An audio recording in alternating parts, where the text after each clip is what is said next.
Combat Media. Television.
All right. Sorry about that if we had no sound. Sasha controlling from top. Got the takedown immediately. Pass guard. Looks like he's applying a lot of pressure, trying to attempt to choke from top here. Man, we got a raucous crowd in here today, too.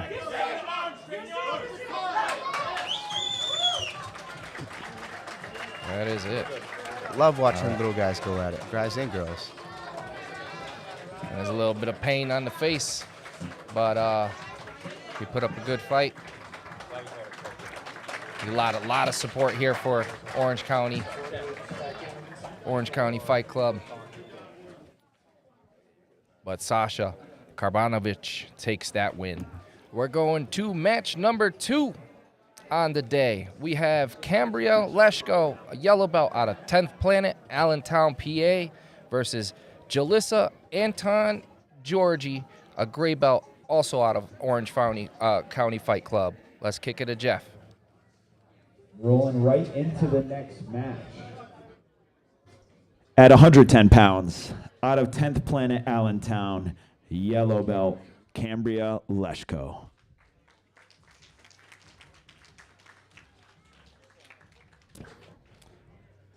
And her opponent, out of Orange County Fight Club, gray belt, Anton Georgie Julissa.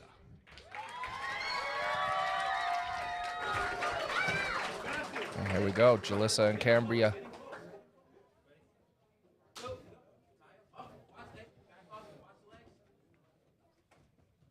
Cambria pulls, sweeps, goes directly into side control, dominant position. Oh, she's about ready to take an armbar. Looks at it, settles back. Very aggressive right away. You could tell that. There was no waiting. Sit right to guard, sweep attempt immediately. Now she's on top, establishing a strong top game. Got her, locking her up into the triangle. That is deep. That is deep. Now she's attacking the arm. It's okay.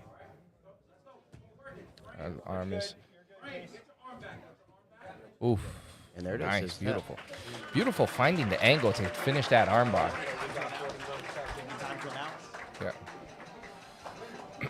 Cambria. Your winner, Cambria Leshko. Beautiful. 2 matches, 2 subs. 2 very quick matches. Those kids are Seriously. intense. All 4 of Seriously. those kids are very intense.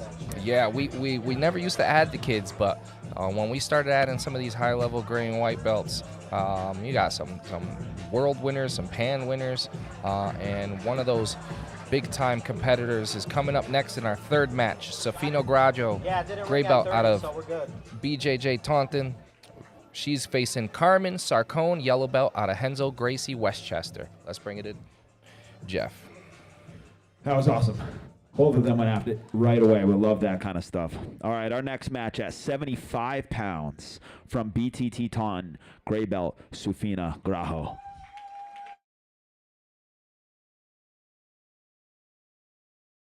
And her opponent out of Henzo Gracie Worcester, yellow belt, Carmen Sarcone.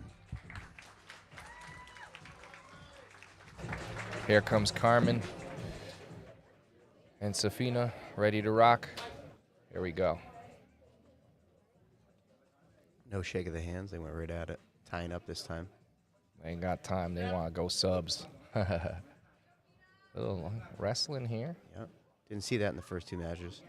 Well, you did. You saw a shot immediately by Sasha, but no tie-up. Nice athletic stances with the head in the middle. Safina takes a shot, finishes the double leg beautifully. Takes dominant position in side control. Deep cross face. You know what I enjoy about watching kids is they don't tend to have the fear that a lot of adults have because of their ego. So they really go for the technique at 100%. And it's done really well. I like watching kids a lot. Yeah, incredible. And Safina, if you watched her go to north-south, she placed perfect wedges to get to north-south, is dropping in this north-south choke. She's head low, body low to the ground, and she gets the finish. Yeah, that is intense. She's 2-0 here at Ironman. Both matches were incredible. Congratulations, Safina Grajo. We're going to match 4 already. 3 for 3 on subs. We like it. Next one is a yellow belt match at 80 pounds. Matvey Karbanovich versus Andres Maldonado. Matev coming out of BTT Taunton, and Andres coming out of Henzo Gracie Rockland. Let's take it over to Jeff. We are ripping through these matches, so if you're up soon, make sure you're ready to rock and roll. Everyone's getting after it. I love it. Our next match at 80 pounds from BTT Taunton, yellow, Matvey Karbanovich.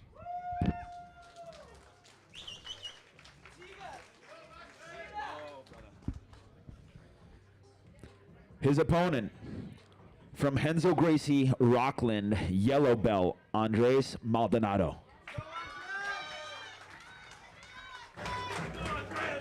All right. Andres and Matvey ready to rock.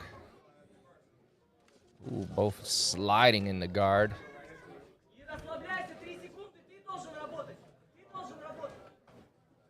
Whew. What is... Dan, these guys are not new at jiu-jitsu. Outstanding. That was excellent. Incredible. Andres The fact that both of them for the sat back. and tried to get underneath to establish a berimbolo position. And even like the grips on the ankles at that point is like looked Yes. like it was ready to go. I was like, Yes. whoa, what's going on here? And Andres, wow, going for the high elbow guillotine. It looks like Matvey's head's coming out. Oh, but Andres takes it to the mount. Readjusting his hands.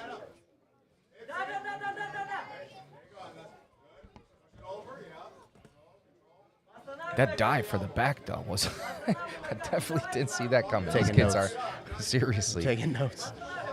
Andres with the serious grapevine. Keeping Matvey pinned. Wow. Wow. Did he? Yeah. Yeah. It was Executioner pulled off. The referee stopping the match. Hard Let's to see what the from our call's angle here. there. So he's going to get the sub win. It was a diving like guillotine, then he rolled I'll back. take that. That was a neck close to an executioner. The neck was looking bad. I'm sorry, but that's my call on that one. Yeah, very nice call. Good stop. Good stoppage there. Do not I want to mean, see kids get hurt. we're just not expecting kids to pull off executioners and stuff like that. This is incredible. So far, 4 for 4, Matt. We're going to match 5, and that's going to bring us to our first Ascension Athletics competitor, Alex Plurd, a 70-pound gray belt. He's going to face Tristan Tang from Gracie Sports BJJ. Let's kick it over to Jeff for the announcement. All right, I'll take credit for that one. That was close to an executioner, and that makes me look a little nervous. I'm getting a head nod from a dad, so I'm going to take it as okay. All right, so our next match at 70 pounds out of Ascension Athletics, gray belt, Alex Plord.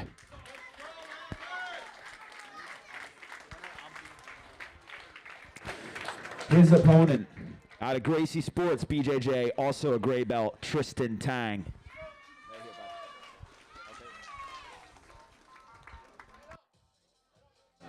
All right, Alex and Tristan ready to rock. Couple studs going at it. Couple gray belts. Oh, yeah. These kids are like on the starting line. As soon as that ref says go, they're getting after it. Beautiful.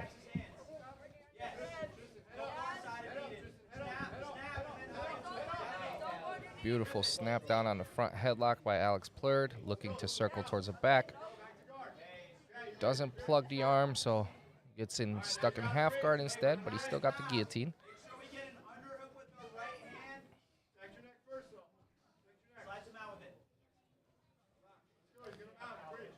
Alex is looking to pass while maintaining this guillotine. Beautiful, and his head is underneath the arm. A little pseudo underhook. Trying to feed in the shoelaces there of the left foot to pry open to pass straight to mount maybe. There we go. Should be getting under that arm there for an underhook. Tristan with the underhook now. This position for Tristan is tough because his shoulder blades are pinned to the mat, as well as Alex is addressing the guard pass at the same time. So it's hard for Tristan to get on his side to stop Alex from progressing to pass. Pinning the shoulder blades is important here. Searching for the guillotine again. One hand sprawling. That looks tight, but he's going one hand.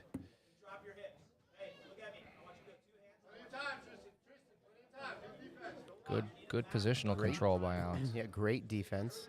Great defense, though, by Tristan. And he still hasn't allowed that pass. He's still in quarter guard here. So although he's fighting from a tough position, he is maintaining that tough position and not allowing the pass to happen. Alex applying a little shoulder pressure now. Tristan still hanging on to that leg.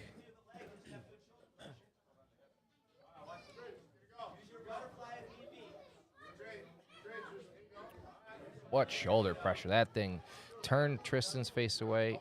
Still trying to pass. Tristan really doing a good job holding the position. Looks like Alex is attacking a far arm. Comes back to the cross face.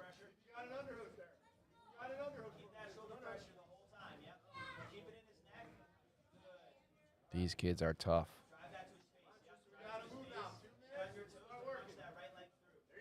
Tristan finally recovering guard. Very persistent with that. That was an excellent job by Tristan.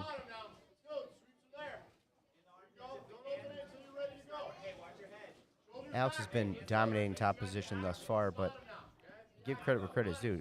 Tristan defended that guard pass for several minutes, and now we're back in guard where he can make it work. Yeah, looking for sweep off balancing. Alex steps over, breaks the guard. Now in open space. There we go. Tristan pops up, and he looks like he's ready to rock. Whoa!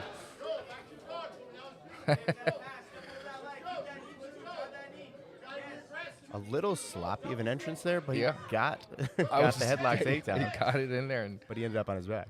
well, Now we're back where we were before in this three-quarter mount position. Alex again with with the guillotine grip. Fighting for the other arm.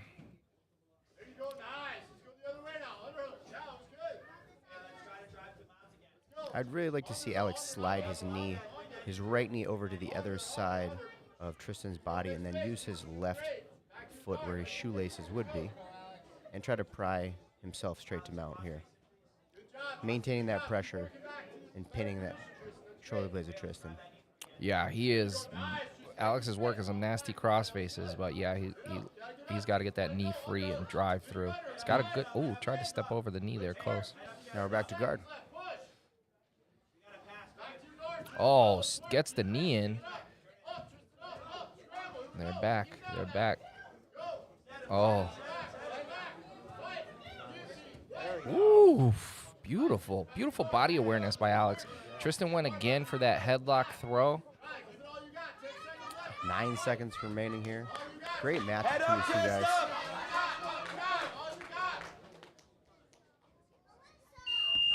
This is going to be our first decision of the evening. Absolutely.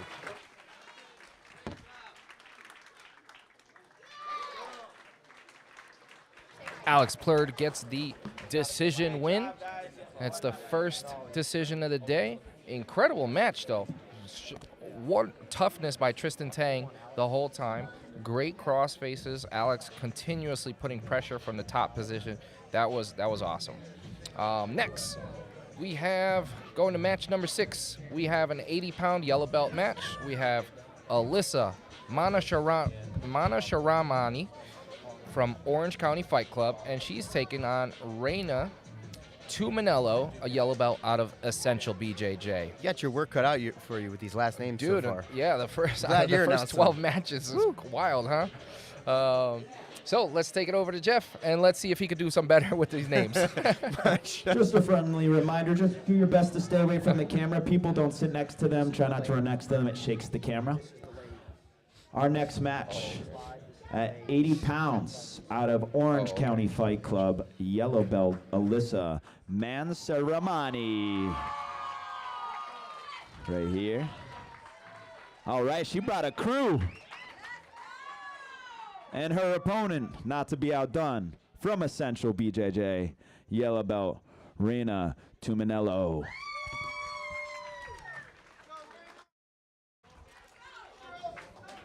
Here we go. Alyssa and Reina. A quick guard pull by Reina into single leg X. Alyssa putting on some pressure. Holding onto that head is Alyssa, so she doesn't get swept. Reina switches, now she's in full guard. Anyone who sits guard immediately looking to sweep, looking to submit, is very confident in their bottom game. So let's see what Reina can do from here. Being in a closed guard position, you're going to see a little bit less of the opportunity for a dynamic attack, but let's see how her arm bars, triangles, kimuras are. See if she can implement a submission game from here.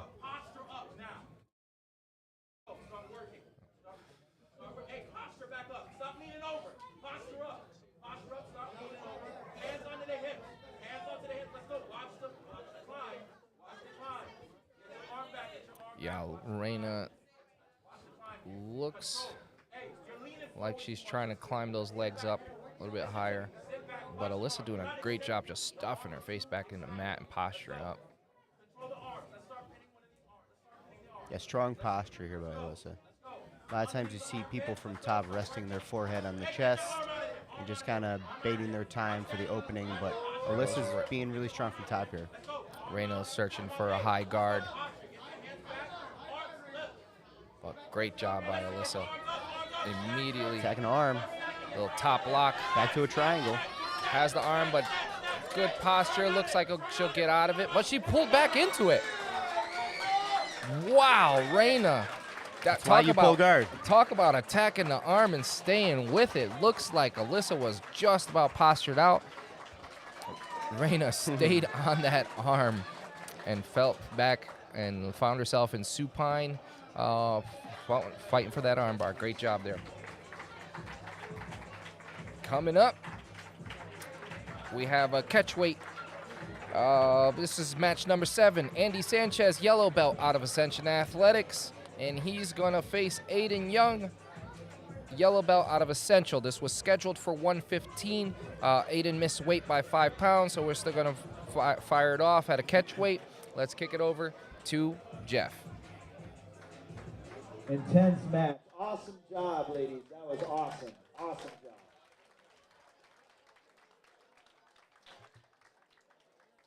All right, our next match. This match is at a catch weight.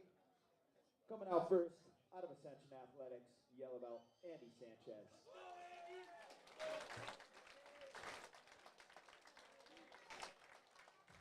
His opponent, out of Essential BJJ, also a yellow belt, Aiden Young.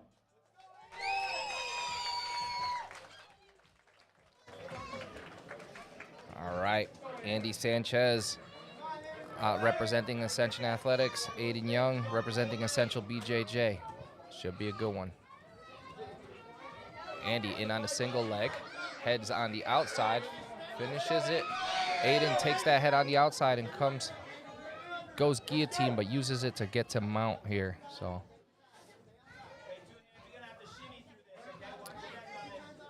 Yeah, Andy with a nice takedown initially, head on the outside leaves you open for that guillotine, and he found himself deep in the guillotine, so he had to revert to trying to escape in one fashion, and now he's on bottom. Yeah, you can see the weight difference for sure here too. Andy out of that mounted position and back to his feet. What a shot, what a blast double. He's got him. Aiden looking for a hip bump. Andy not doing too great of a job on the posturing here, and he finds himself in a guillotine. Aiden crunches over, putting that elbow to the hip pocket. Does it one more time. Andy looks like he's popping his head.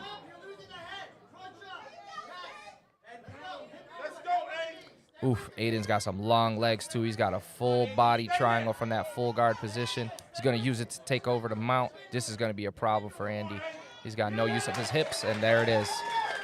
That body triangle from guard makes it really hard to escape that guillotine there. Yeah, and you saw it.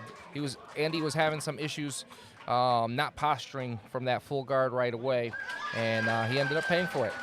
Congratulations to Aiden Young, taking a submission win in his Ironman debut. Awesome, awesome, awesome. Guillotine. All right, match 8. This is another catchweight match. This one we knew it was going to be a catchweight. It was agreed upon. And we have James Comerford coming from Ascension Athletics. And he's going against Robert Mealy, yellow belt, out of Essential BJJ. So here we go. We got another Essential and Ascension. Let's kick it over to Jeff. Short match, but action-packed. Awesome job, both guys. All right, another catch weight. Got a big weight difference here. Let's go coming out first, out of Ascension Athletics, yellow belt, James Comerford.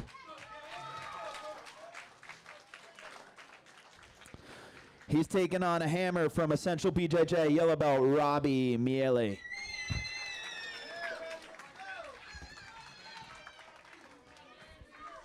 I think so. Miele. James versus Robbie. James is significantly smaller here, but he has got incredible technical skill. Robbie, not sure. I haven't seen him too much. This is his first time here at IGC's, but he's an Essential product, so you can expect that to be good. Robbie is clearly bigger. James, we know for sure. Training with him, he is a tank. He is a tank. He is a go, go, go. He does not stop. In on the double unders right now, but that's going to be tough as Robbie's weaved underneath. Beautiful step over the knee and then turns to the other side. Let's go. Very, very, very good. That kid's got some fight in him, huh? I don't know what you're talking about. Both of them do. I don't know which one you're talking about. Yeah, that was... Man, these kids are going after it today. Beautiful takedown by James. Robbie gets him into full guard, though, controlling both wrists. James clearly the smaller competitor here, but he's got 2 takedowns in the first couple minutes. Hey, get that head and chest up, clear.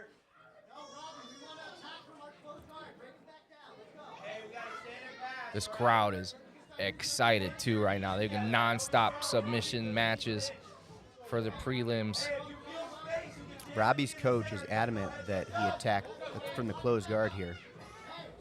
So maybe Robbie's got a strong closed guard. James doing a good job with his head positioning. Going double underpass again.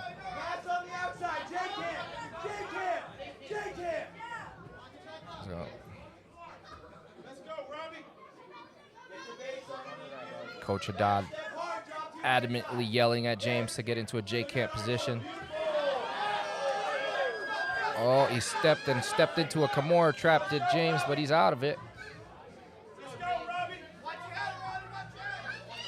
Now James, let's see his bottom game. He's playing some bottom half. He goes directly to the Kimura trap. Holding a little bit high on that lever, loses it. In full guard they go.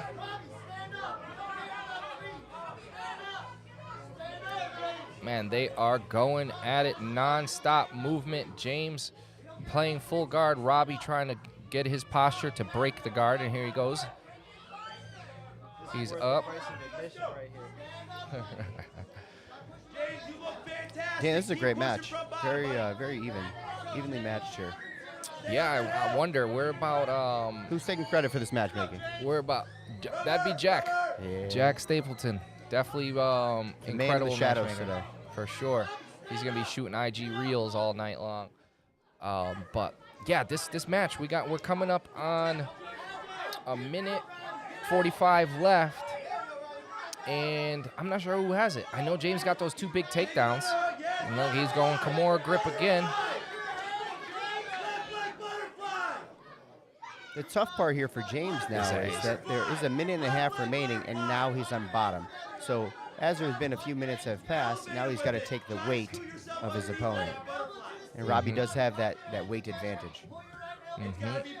He's in a Kimura right now. He's trying to stay heavy. Does not want James to extract that arm.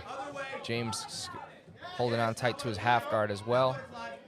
Looking for it, going deep. Deep half, keeping his hands close. Robbie trying to cross face to disrupt that position.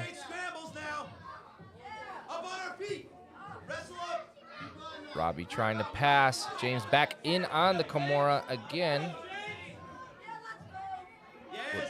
He has the option to shrimp out and roll through.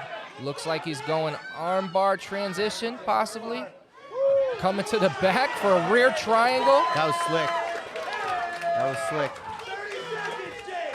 It's hard to see where his legs are right now. Is he in a triangle situation here? It looks like he doesn't have it locked in. Armbar. It's got a reverse locked from the rear. We're coming up on 15 seconds. The arm is free. The arm is free. Beautiful. And he finishes it. James Comerford takes the armbar. What a match. What a match. Holy cow. Holy cow. If you're watching with us on YouTube right now, this is the prelims kids matches. Are we giving out fight of the night? Because that's going to be a hard to... I heard someone yell that this is worth the price of admission already. What a night already. That's going into our 9th prelim match. I can't even, I'm not even ready yet. I was like, but you know, we got to keep it rolling. So we have taken his second match. He came in for 2 matches. Matvey Karbanovich, he's going to take on Tyler Jeffries out of Orange County Fight Club. This is an 80-pound match. Let's kick it over to Jeff.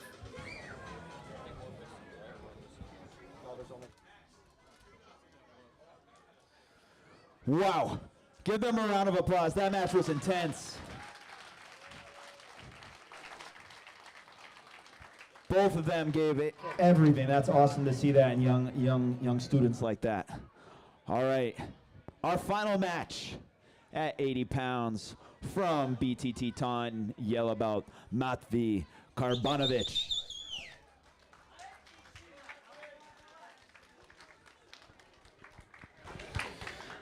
He will be taking on, from Orange County Fight Club, gray belt Tyler Jeffries.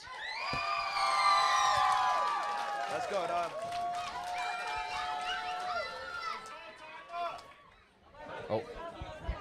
Look at the pop for Tyler there. Yeah. And here he goes, Matt Vey pulling guard directly into the sweep. It's still too loud.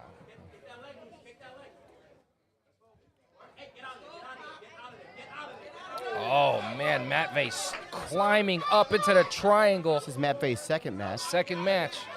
And he climbed his legs up the upper body of Tyler and found his triangle.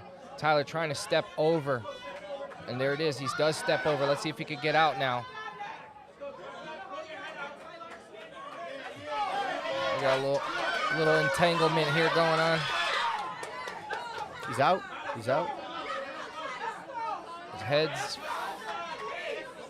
It's not a Tyler's submission out. situation, but it does slow things down and for allow sure. for Tyler to get some sort of advantage. A little no-arm triangle inverted here. Takes it, uses it to take top position. Matt Vey tries a big bridge to get back out, and he does. He gets back to his knees. Now he takes top position, but he's still stuck in Tyler's legs.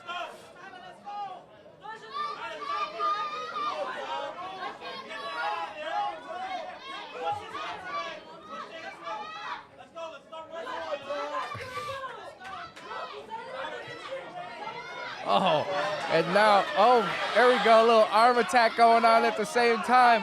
He's pulling the elbow down, using it as the fulcrum, pushing the wrist. They both have the same no-arm triangle lock. Ladies and gentlemen, jiu-jitsu. Been a black belt for, 6 years now, and I'm seeing these situations, and just these are things you don't see much. Do not see these things much at all. This is incredible. And look at the look of calm, cool, collective on Matt Vey's face here. They know what it is. Look at it, both almost in the as- same. It's almost as if Matt Vey's been here before, and he's got something Yeah, just in his back pocket. Tyler, they're all looking for little extremities. There's no wrist locks on the kids. It looked like he took a peek at one, trying to control that wrist again. Matt Vey is just like, I can't believe I'm still here right now. Coming up on about 2 minutes in this situation here. And who's going to be the first one to release Oh, there and goes pop Matt her Vey head out? trying to pop his head out this time, but man, Tyler's squeeze there is intense. This crowd is voracious right now for both of these kids. His chin and No, teeth are Tyler's. out. And he relocked Oh, it. Tyler taps. Tyler taps. I didn't see if it was the actual A choke. wrist lock?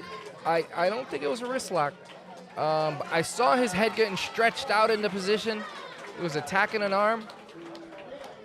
We'll get the official decision there. What did he win by? To what? Okay, it was an Americana position. We got confirmed from there. That was incredible. Congratulations to Matt Vey Karbanovich taking that win. That is the end of the prelims. We flew through those in 35 minutes, 30 minutes, 9 matches went down. We're gonna take a small break. We'll be back to get our main card kicked off. Thank you very much. Combat Media Television.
All right, guys, we are back briefly.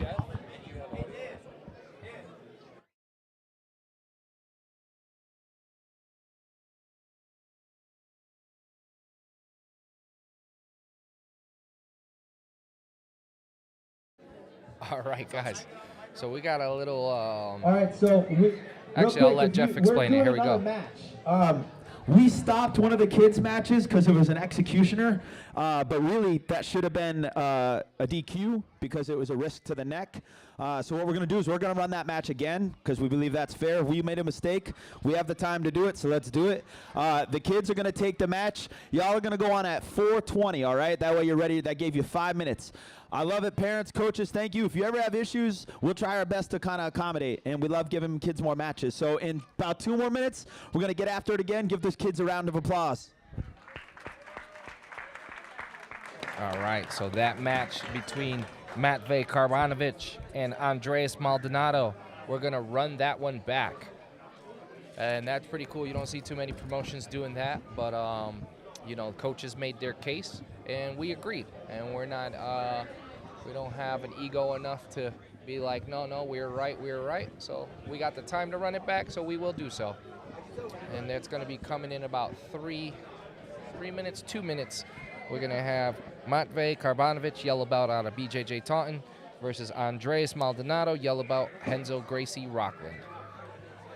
Let's go. Matt, I'm still like, we got off the air and we started talking to some people, and everyone's literally going crazy about these matches. I just talked to Jesse Kozakowski over here, MMA fighter. He's like, what was that? He's like, these kids were unreal. I love watching the kids. Yeah. They go at it, man. They really go at it. Yep. I think I said earlier that it's like they don't really have the egos yet as adults. You know, you find that, I think, a little bit later in your childhood and teens and stuff. They don't have that ego. They don't have that fear that would stop them from shooting in hard or jumping to some sort of flying attack or, you know, really going for it. Yeah. So you see a lot of outstanding technique. You see these kids really going for it, and their matches are exciting. Absolutely. I mean, we had a mounted head and arm, a triangle arm bar, a north-south choke, the guillotine executioner, which will be scrapped from the record books, 1 decision, an arm bar from the guard by Reina. We had Aiden Young finishing a guillotine with the body triangle locked in from full guard. And we had James Comerford, and Matt's got a little note on there for fight of the night, question mark. Awesome. James Comerford with the arm. I mean, his transition from Kimura to going to the saddle, arm saddle, to the rear triangle, and then finishing off with that arm bar was an incredible sequence. And there was a 30-pound, right? It was something like that. About that. 30-pound It was weight like, I difference think it was in like that match. 25-pound weight difference. Yeah, so James really had to take the weight, the pressure from a much heavier guy, and especially later in the in the fight, you really need to have good cardio to withhold that kind of pressure, and he had good cardio. Yeah, that was great. And then you had Matvey Karbanovic going against Tyler Jeffries, and that was an interesting one. They got tangled up in this interesting position with both of them having a no-arm triangle, and then somehow Matvey finds his arm and takes an Americana on Tyler. But it looks like we're going to go have that special match right now. Let's kick it over to Jeff for the announcement. All right, it's time to have that rematch. We'll settle this one for all. Okay, introducing first, again, at 80 pounds, coming out of BTT Taunton, yellow belt, Matvey Karbanovic.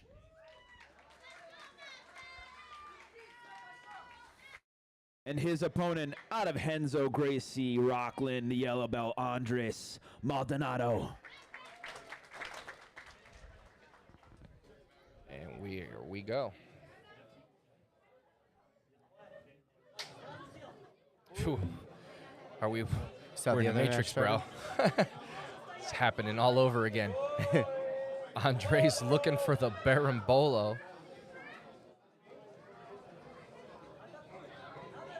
Has an option to come up. Doesn't look like he wants to take it. There he goes. Beautiful. If you're newer to jiu-jitsu, or if you're watching this because you're a fan of, somebody who's competing, like, this is outstanding jiu-jitsu. Sitting to guard and then leg dragging to top position, like, that's outstanding. I don't care what age you are. Yeah, that's after a impressive, right? Berimbolo look. To be able to, right, for sure. To be able to understand exactly, the mission like this. Wow. And now Andres is going for the triangle here. That's excellent. That was wild. This kid is very good.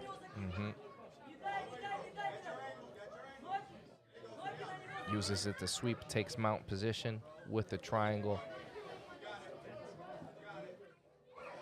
Holding the squeeze, finishes. That's it. That's Nothing- a definitive statement Nothing right illegal there. about that. Nope.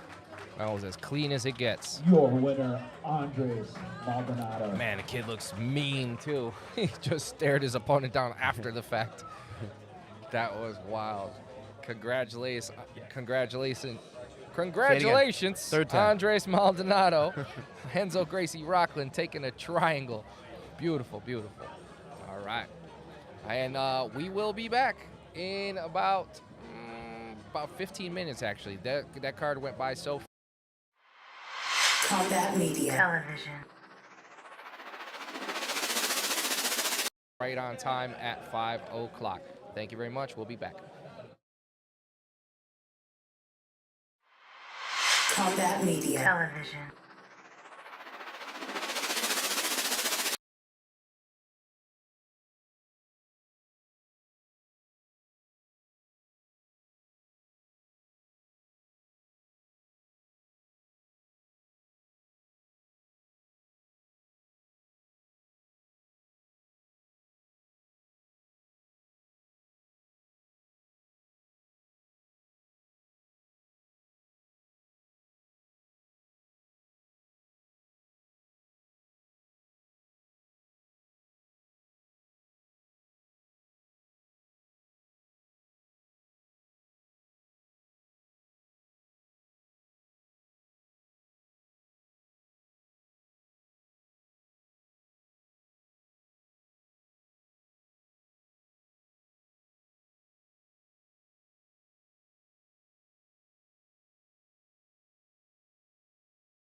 And if you are just joining us, we are live from Ascension Athletics here in Bristol, Connecticut for IGC 7 Sakura.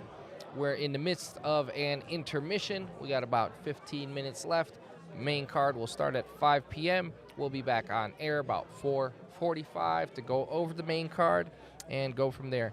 We just finished up our prelims, loaded with 9 kids matches, and it turned out to be 8 out of 9 finished by submission, 1 decision on the day. Incredible skill shown from all ages, all weights, all belts, boys, girls. It was an incredible prelim. The kids are mingling right now, taking pictures, coaches, families. This place is full. This is definitely the most packed we've been for any of our events, and we like that. We're going to keep it rolling. If you did not hear, IGC 8 is coming live from Ascension Athletics on April 29th. IGC 8, Herja, look it up. Herja is a Scandinavian and Norse word meaning to wage war. So we look forward on April 29th for our competitors to wage war against each other in another day of incredible submission grappling matches. I'm Dan Mina, and I'll be back in about 15 minutes. Thank you.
And I'm back.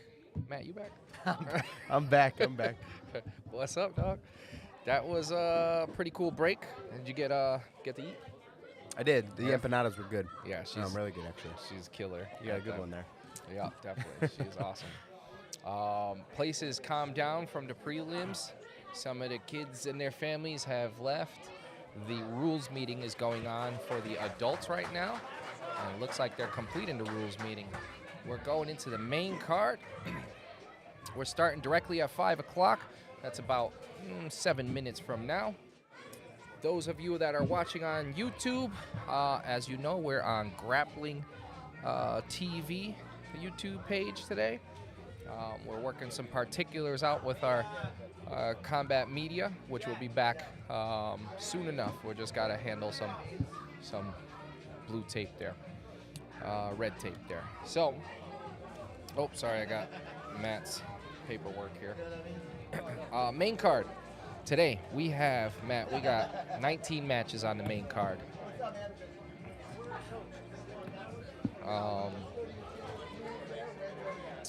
First match, it's Nick Krakowski, Gracie Sports, versus Justin Alvarez out of Ascension Athletics. That's a blue belt, 140-pound match. Match 2, Matt Baptiste out of Ascension Athletics versus Jacob Wilson from Connors MMA, and that's a 155-pound blue belt match. Next one, Christina Babaloa out of Radius Martial Arts versus Jana Rasmussen out of Movement Art Academy, and that's a blue belt, 130-pound match. Match 4, David Krakowski, blue belt, Gracie Sports, Luke Ramirez, purple belt, Core ATT, and that's at 135 pounds. Match 5 on the day, Ethan Savluk, blue belt, Ascension Athletics versus Danny Fox, blue belt, Royal Jiu-Jitsu at 175. Match 6, Grace Long, blue belt, Gracie Sports versus Alejandra Paz, blue belt, Royal Jiu-Jitsu, and that match is at 125. Then we'll have match number 7, which will be John O'Driscoll, blue belt out of Ascension Athletics, versus Billy Bernard, blue belt out of Jiu-Jitsu Modern, and that match is at 170. So that'll be your first 7 matches. Then we will take a 10-minute intermission from there, and then we'll be back with match 8, Dylan O'Regan, purple belt from Jiu-Jitsu Modern, versus Frank Patino, purple belt, Gracie Sports.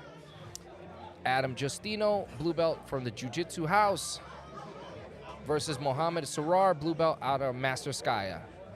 That's at 230 pounds. Well, that's where the big boys come in. Next, returning to IGC after his 2-win performance at IGC 6 is Henry Oberlander out of Connors MMA, and he faces fellow blue belt Derek Favara out of Heavy Metal Jiu-Jitsu, and that's a 205 match.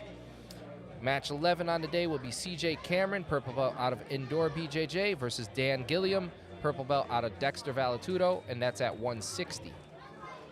Match number 12, Nikki Arnell, purple belt from the Jiu-Jitsu Mill, going against Jacob Tremblay, brown belt out of Heavy Metal Jiu-Jitsu, and that's at 165.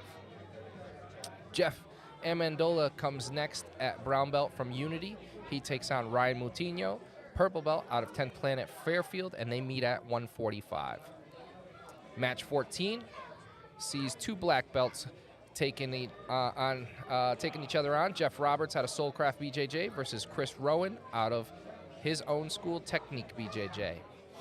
From there, we'll take a 10-minute intermission and go to match 15, 16, and 17.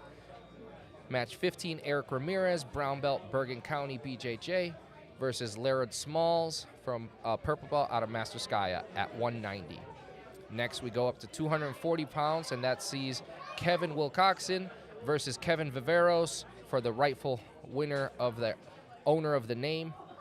They're both brown belts. Kevin out of Endor and Kevin out of Team Dexter Valetudo.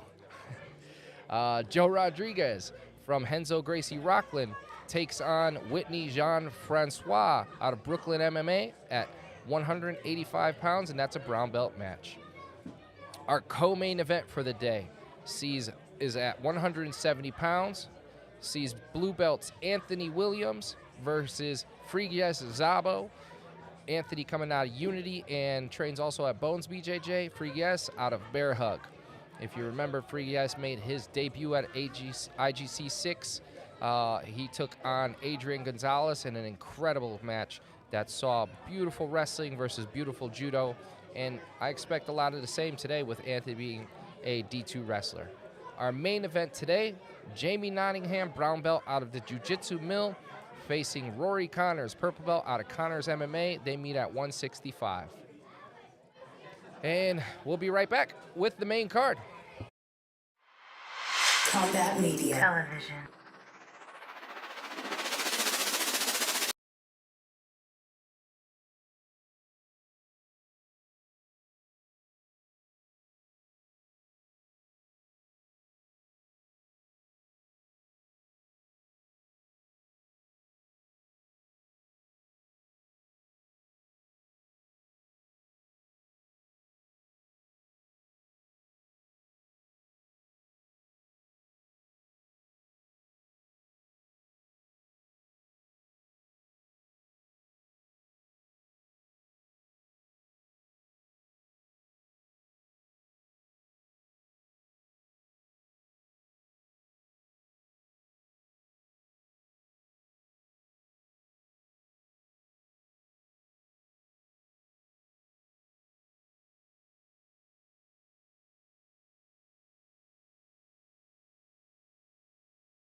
Looks like we're getting ready to get started.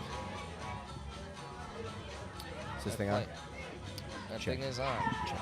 They're playing the IGC 7 Sakura music. Everyone's getting into position.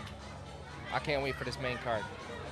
If the kids, I mean, I'll tell you what, the kids set the bar.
All right. Not say that. Let's get to match number 1. Man, we should have had glasses here instead of gallons, huh? It's like a IGC mug or something. Can someone sponsor a mug? Been or using this promo? gallon for the past 3 days. Oh, man. So water and plastics, good for you there. All right. Let's kick it over to Jeff for match 1 of the main card. This is IGC 7 Sakura live from Ascension Athletics in Bristol, Connecticut. You know what it is. Let's go.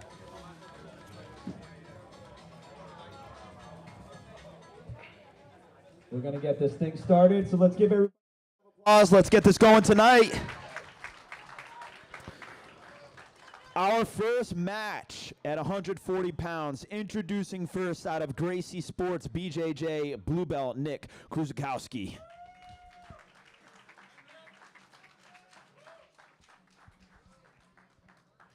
He will be taking on out of Ascension Athletics blue belt Justin Alvarez.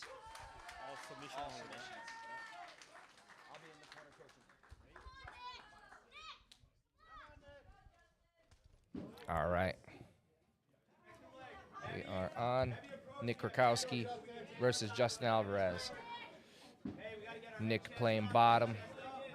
Justin on top at half guard, trying to keep the posture as Nick is pulling him down by his neck, trying to break that posture.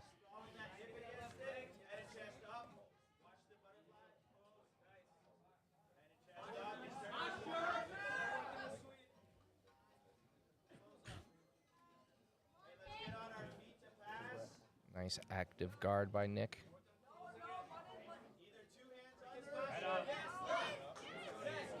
Nick locking in the triangle here. That looks to be pretty deep. Nick Krakowski with a very tight triangle going. Put the arm, going for the arm bar as well. Has it behind his armpit. Justin has a leg in there. Flexibility of Justin shining through here. Trying to get your leg in between to create space. He survives the arm bar. Trying to pull the head is Nick. Justin staying pretty calm. There's that flexibility coming in again.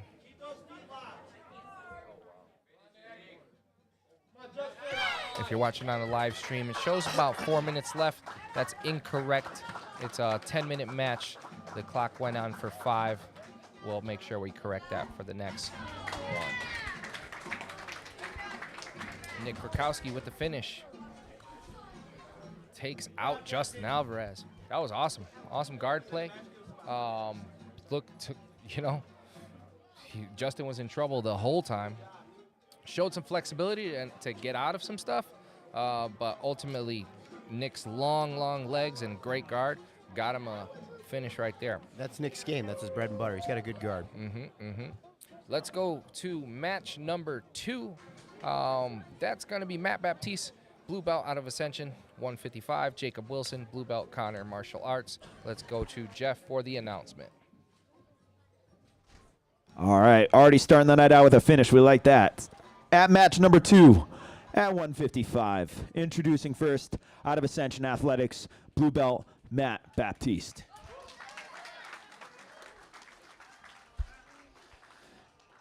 His opponent out of Connor's Martial Arts Academy, also a blue belt, Jacob Wilson.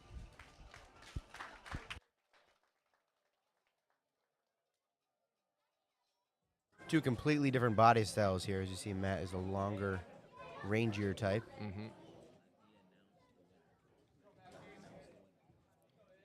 Jacob sits to guard here, trying to sweep and get on top. He completes the sweep.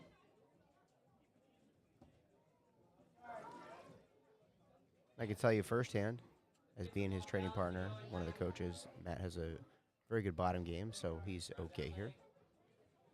Yeah, that's pretty much like you were saying about Nick Krakowski. Matt Baptiste is very much a bottom player. Long, lanky legs, shooting the triangle as we speak. Turning over for the armbar. Beautiful following the armbar. Very right aggressive for that armbar, too. Stayed That was an excellent transition. Beautiful. Your winner, Matt Baptiste. Matt Baptiste. Bottom guard player takes the armbar. Climbed his spider legs up top. That was, man. Two quick matches. Here's the thing, like you see quicker matches, you don't see a lot of like back and forth action, and you're like oohs and ahs. But you know that's jiu-jitsu sometimes. Sometimes you just get caught. Sometimes there's a guy with a really strong guard that's able to implement his game, and you saw that in the first 2 matches. Nick with a really good guard, Matt with a really good guard, and he was able to. Both guys were able to, collect their prey in their web. Yeah, and you know what's, like I'm like a little flabbergasted because it's unreal how many fast submissions this tournament has. Yes. Or this invitational every single time. You know, we've had subs that like we're 90+ rate of submission for all of our events. It's incredible. And we know a lot of these people too, so they're even matches, but you know, they're just these guys, they go at it. That's it. The last thing they tell them at the rules meeting is to get out there and get after it, and they just did. So let's go to match 3. Let's go to Jeff for the announcement.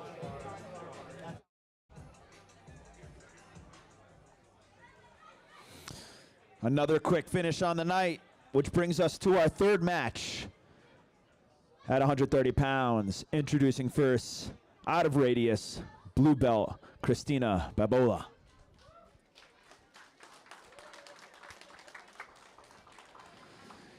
She will be taking on out of movement Art Academy blue belt Jana Rasmussen. We got Christina Babeloa versus Jana Rasmussen. Jana immediately sits to guard. No shake hands, just ready to go. I don't even think the time started yet, and she just sat. Just ready to play some bottom air. Christina playing a little bit up from the outside. Just taking little measures of what Jana does with her legs.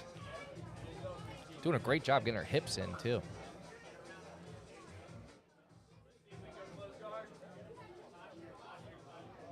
But Jana slowly swallowing her into that guard. Yep.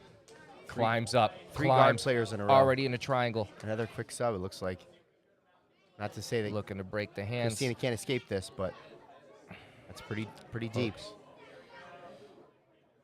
Jana doing a lot of wrist to wrist or hand to wrist control. Should be more to wrist to elbow or elbow to wrist, and there it is a little bit more. Perfect, right on time. Jana Rasmussen, blue belt, repping the Alchemize fight wear there. Your winner, Jana Rasmussen. There's always a reason why they sit right away to guard. Man. That's a sure sign of saying, I am dangerous here. And Come attack. Absolutely. And we don't have instant replay yet, but man, that would be beautiful to just slowly break that down. As you saw, the connection of the hands for Jana onto Christina, and then she just walked slowly up her body, little by little with her legs, all the way into the triangle, ultimately finishes with the arm bar. Let's go to Jeff for match number 4. Oh, it looks like Jeff's going over the ref with the ref or something.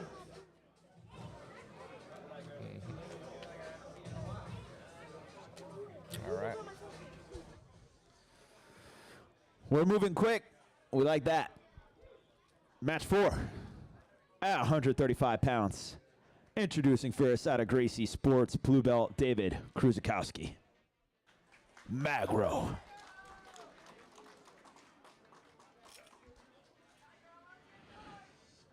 He'll be taking on no stranger to IGC as well. Out of core ATT-CT, purple belt Luke Ramirez.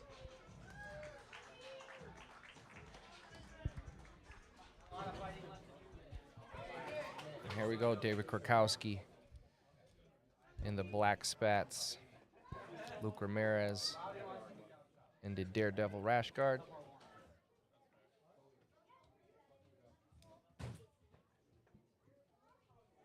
Jockeying for position in the feet.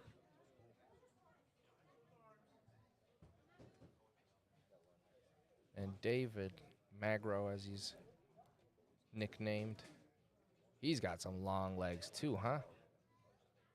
Could imagine he's got a pretty good guard. And we've actually seen it here at IGC, him finishing a triangle with the legs extended, which was really cool. Fighting here. There haven't been any traditional wrestling tie-ups or level changes at this point, so I got to assume that neither guys are really going to look to shoot immediately. And here we go, guard pull. We're going to try to get an arm bar. Below the elbow, though, so no threat there. Get a lot of arm to work with, too. Yeah. Dave's got some long arms. Luke circling his head over for a guillotine, but Magro postures up.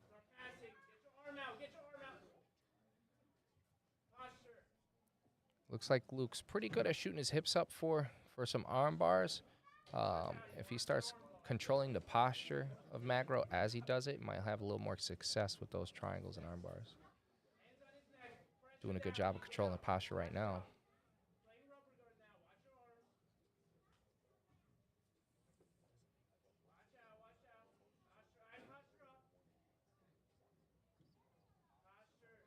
Again, working on a high guard, keeping his posture down. Magro keeping his elbows in, not overextending. He actually can grab Luke's head and still, there it is. There's a little more control on it. He's extending his legs, so he's should be pulling in to get closer to Magro's shoulder, but he's gonna finish it anyway. Put on some horsepower in the hips and got that finish. Congratulations. Your winner, Luke Ramirez. Yeah, man, that was, you know, you saw him getting closer and closer. You could see he was attacking those arm bars. To me, that's Ultimately gets the surprising finish. because I thought that Dave was going to be the just by looking at him. You know, maybe we've seen him compete, but seeing Dave would be the more successful from bottom, and Yeah. you see Luke get that submission from bottom. So you never know. Yeah. Well, that's why we do it. Live and learn. And again, Luke, a purple belt. David, still a blue belt. Very nice game by Luke. We saw some good things. He ultimately finishes that armbar, and just like any of us, we got to work on some stuff there. Match number 5. Let's go to Jeff. Another finish. We are 4 for 4 right now. 4 for 4. That's not bad. Match 5 at 175 pounds. Introducing first, out of Ascension Athletics, blue belt, Ethan Savluk. And he will be taking on, out of Royal Jiu-Jitsu, blue belt, Danny Fox.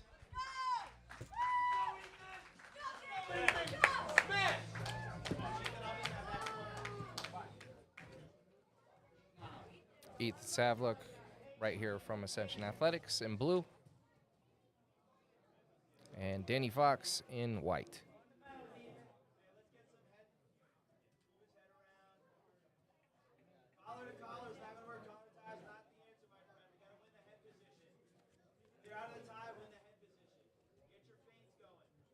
You hear Jeff coaching Ethan on the other side. I think Danny, I'm not even sure. Game time, Ethan. He does have someone there in his corner, but it looks like he might have made this trip solo. As far as an actual coach goes.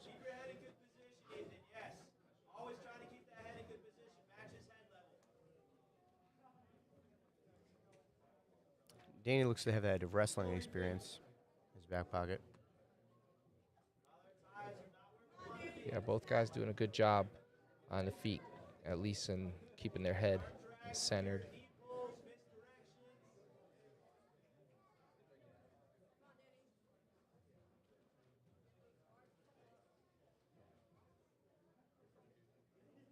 Do you think anyone guard pulls, or it comes down to a takedown here? Well, we saw right away that was a little shucked by Danny, and ended up like ending up on top. But it kind of looked like Ethan, instead of trying to stay standing, he kind of sat to guard with that. But I think that maybe Ethan might be a little bit more comfortable on bottom, and maybe Danny. I don't think Danny's gonna sit to guard at all. He looks to be a wrestler, and just A little throw by, the there it third goes. time.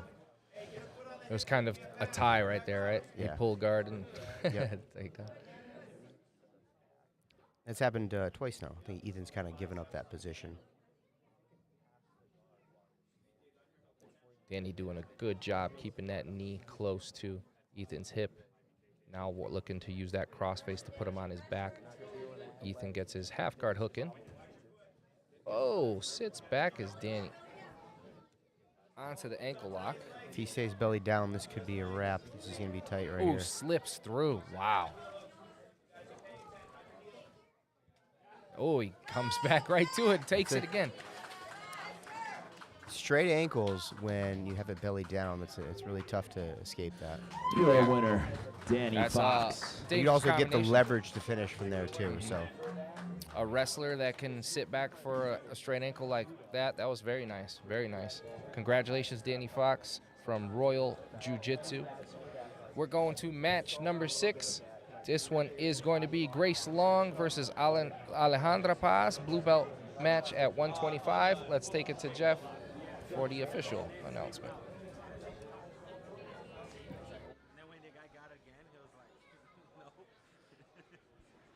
Five for 5. Moving on to our next match. Match number 6. Introducing first out of Gracie Sports, blue belt, Grace Long.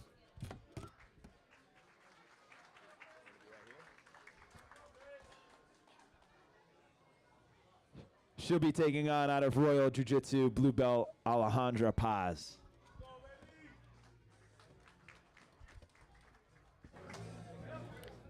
a couple ladies going at it here in our 6th match of the evening.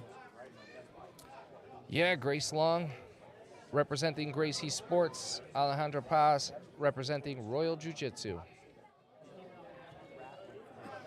Both first-time competitors here at IGC.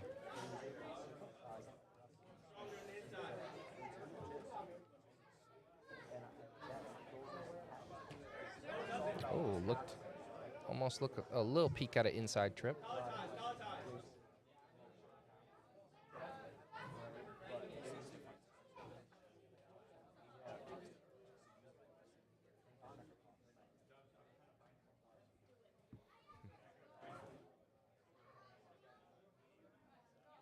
Little battling, little knocking around of the head and neck right now. No one giving up too many grips.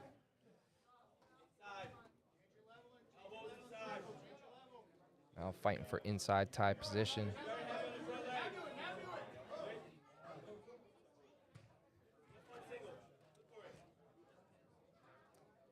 I really think that women in general could benefit from training judo a lot. Yeah. For the jiu-jitsu, because generally women are they're stronger on their legs and their upper body. You develop that kind of core strength and that upper body strength, standing and able to control clinch positions, And like you would in judo. Yeah. And that translates so well into no-gi or gi for jiu-jitsu. duck under. Looking to set her. Pulling around, staying on the back, swinging around. There we go, relentless with the takedown. Is Grace Long. Looks like her team was kind of had a plan there. She was looking for that duck under or so, and she got to the position she wanted. And once she connected to the back, man, she swung Alejandra around until she took her down. Now she's fighting for hooks, having her first in already. Seatbelt position. Looking to get it that second hook in. Alejandra looking to turn her back to the mat to not allow that. There she goes.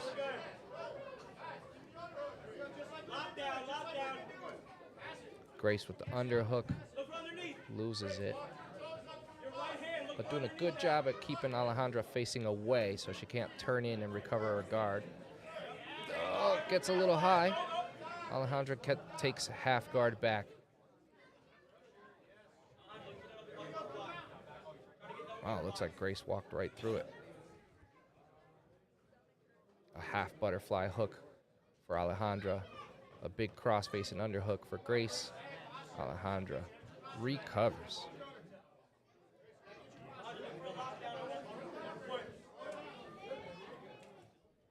Looking to get a butterfly hook again.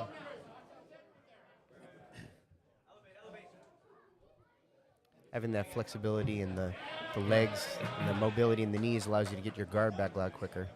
Yeah, and if you look At full guard. Oh, taking the back in full guard.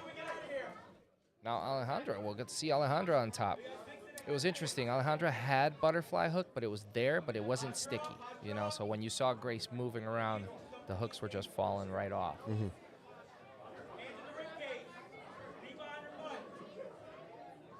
But she finds herself in top position in Grace's guard.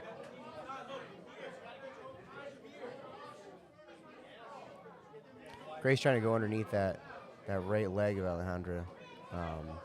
But with that posture, it's going to be hard to really attack much of an arm or triangle from that matter. Grace got to break that posture of Alejandra. That's good posture.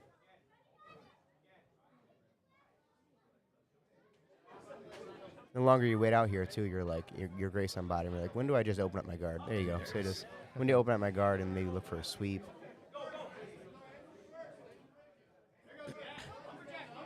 Alejandra building her base up to both feet. Grace trying to attach herself to her ankles and hopefully sweep back down.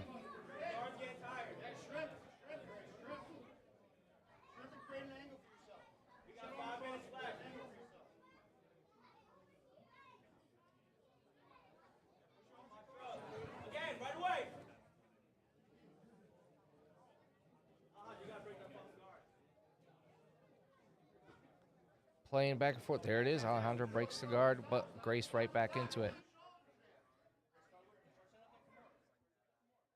Coach, can you get on the chair? There you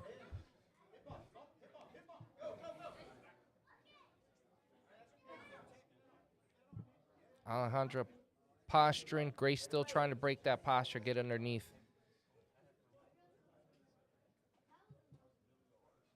Alejandra having a tough time breaking this guard.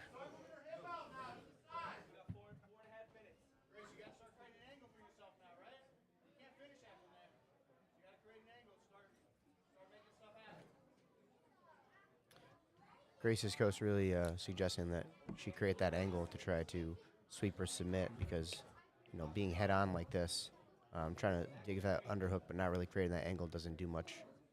Yeah, just about any position in jiu-jitsu, right? If both your shoulders are on the mat, it's probably not the best spot to be, to work from at least. Got to get onto one hip, one shoulder, start creating an attack on an angle. There it is, a little bit of hip movement. But you can also see that we got two newer competitors here. They want to do, there it goes. She's trying. She's looking to get to her side. It's just the body's not fully connected there yet. And that's why we get these reps at competing over and over again. Give your body the repetition. And you know what? Credit to Alejandra, too. She's keeping her hands where they should be and making it hard to get off to the side here. So, I don't think this is just necessarily a lack of experience. I think it's just two evenly matched competitors. Both really know what to do here, and they're just kind of nullifying each other's game. Absolutely.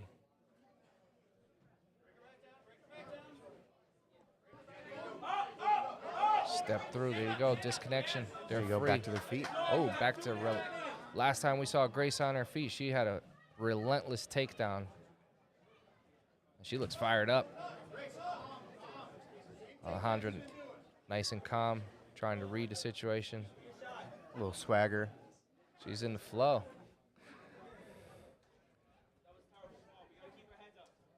She goes on fire right now. They both know that, the match is gone several minutes in, and there's not a clear winner at this point. So they both got to go after it. Alejandra trying to get close and connect to Grace's head. There's our referee, Felipe Simplicio. Say hello, folks. Felipe, of course, the head instructor, black belt at Red Zone Jiu-Jitsu in Newtown, Connecticut. Check him out. Alejandra. Great double leg. Right into a guillotine, though, it looks like. Alejandra blasts into the guillotine, lands in the guard. Looks like her. Grace looking for the angle again. Grace kind of looked off to the side, almost like she was a little frustrated. I don't think she has it anymore. Yep. Alejandra's out. Now, you're looking at about a minute and a half left, and I guess Grace has that big takedown. And Alejandra just got a takedown. And Alejandra's Both just got have that had takedown. time on top and on bottom. Yep. This is very even match. could be come down to ref decision, and that'd be an interesting one. It was Grace who passed guard initially, right? Because she got the takedown, passed, and then Alejandra got her guard back. Yep. Yes. Yep. So if we're talking points, I think maybe Grace has a little bit more. Mm-hmm. Both very aggressive jiu-jitsu players here, though. And that's a big sweep with 45 seconds left to That put might be a Grace stamp on on top. That Yeah, might be a stamp on it. Getting that sweep there. that's good. Giving a nod to her coach, like, okay, we're, getting a pass here could secure it. Yeah, I'm not looking to hang out here. I'm trying to pass right now. I'm smashing, pushing the right knee of Alejandra and trying to bring my left knee through, right to mount. I remember what I said about Alejandra's hooks. They were there in the first half, but when Grace would make her move, they didn't stay sticky. So we'll see. We have about 10 seconds left. Is Grace going to make the move to pass? Alejandra doing a good job.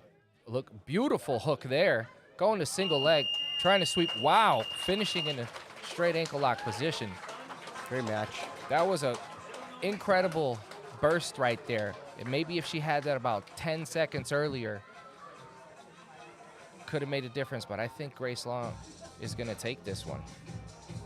We'll see. There it is. That was a great match. Good job, ladies. Like you said, very evenly matched. Went right to the end. Decision win. Incredible. Because we're commentating, we're not judging here. I'm not like, marking down who's got points Yeah. and what. So all I can really look at from a vantage point of like, who was more the aggressor, who was dominating more. I don't have the points in front of me. Mm-hmm. So that was really close up into the end. If I'm looking at points, I think maybe Grace had it throughout. Yeah, I agree. But great job by both those ladies. We're going to match number 7 on the day. That's going to be John O'Driscoll, blue belt Ascension Athletics, Billy Bernard, blue belt Jiu-Jitsu Modern, at 170 pounds. Let's take it to Jeff. That was an awesome match. Give those girls a round of applause. Awesome match. All right, we're ahead of schedule. Our final match before we take an intermission, and it says 10 minutes. We'll probably do 15. That way we're a little closer to time. But our final one, introducing first at 170 pounds, out of Ascension Athletics, blue belt John O'Driscoll.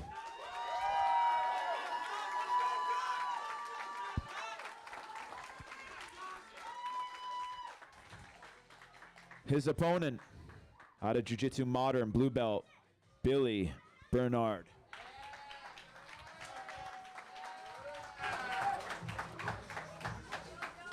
Seems like both John and Billy got a following here. Yeah. It's like an MMA fight. Everybody's hyped.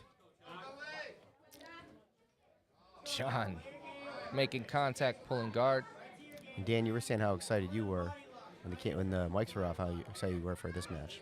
Yeah, John's an incredible athlete, and he's got one of the strongest wills I've ever seen, and also just learns like a sponge, really immerses himself into everything. So I'm super excited to see how he does here. And Billy Bernard, I've never seen him go, so that's going to be This is John's first time competing here at IGC. Yep, first super fight.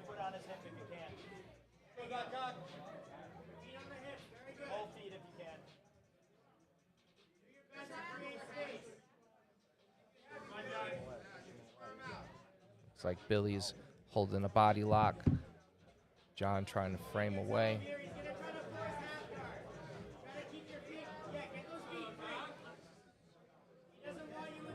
We call John Doc Ock, hence his rash guard. And he's extremely flexible.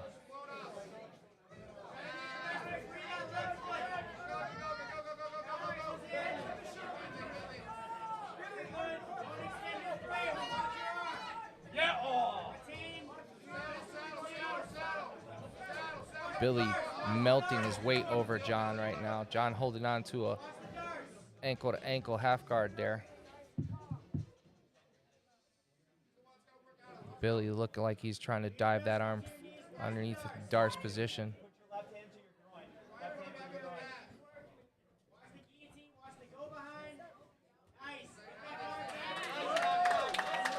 So far, looks to be John on bottom looked to be the more finesse and technical, whereas Billy is kind of he's the hammer right now. He's staying heavy on top, staying tight. Whatever position he's in, he's kind of making it really hard for John to move, which is important when you got a guy who's really flexible. You want to limit their ability to be that flexible guy.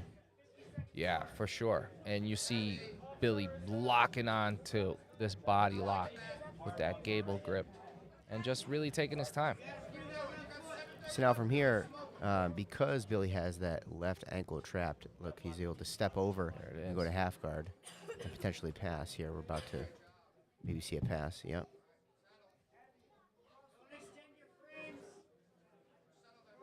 So Billy keeping everything slow and technical, because John clearly right away was pretty dynamic. Trying to shut down a guy like that is challenging, so you got to slow things down. Billy, very, very calculated right here in all that movement, just flowing from position to position, not forcing anything, letting it all happen.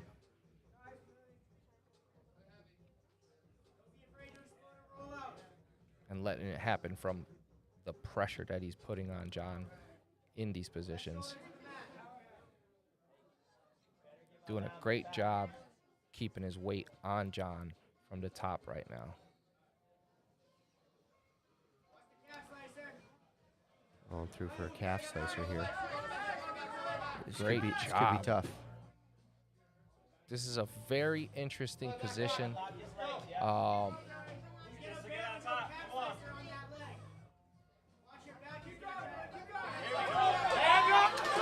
Interesting. Wow. John almost found himself on top. It's in a pretty compromising position there as Billy's trying to lock in that calf slicer. Yeah, Billy back great on job top, attacking that calf slicer from Billy. Driving like a bulldozer in from the top.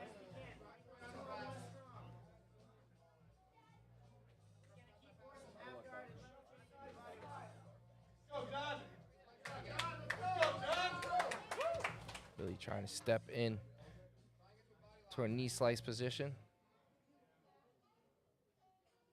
Trying to force headquarters now. Digging the Sakura music in the background. Pretty good, right? Yeah. Jack made the playlist. I want some sake. Right? Sake. Damn. We weren't on brand enough.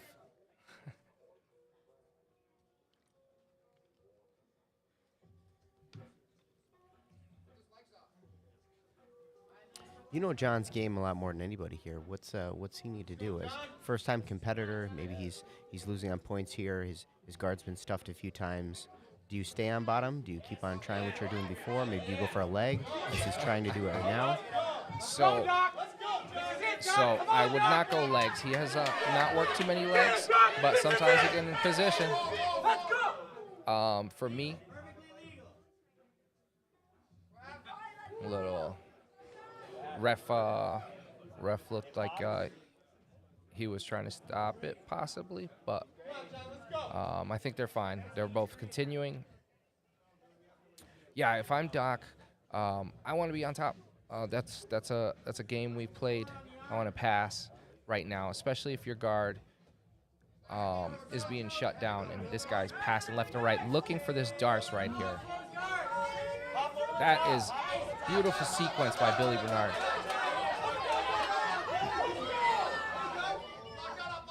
Boom. Well, let's see what Doc does on top and Billy does from the bottom. John just took a deep breath. John has a gas tank. He's got a good top game where he feeds you into triangles. He's got these very, very flexible legs. And not just flexible, it's a anatomical thing with him. I want to see him work on top then. That's what I want to see.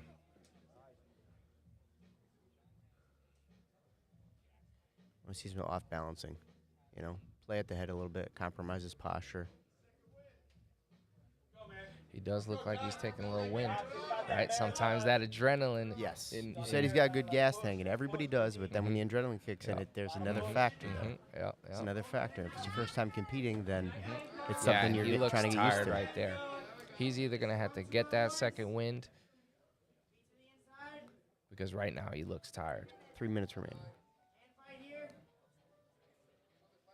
If he's playing from bottom, I want to see him get into a half guard on his terms and start attacking an arm, start attacking triangles from there.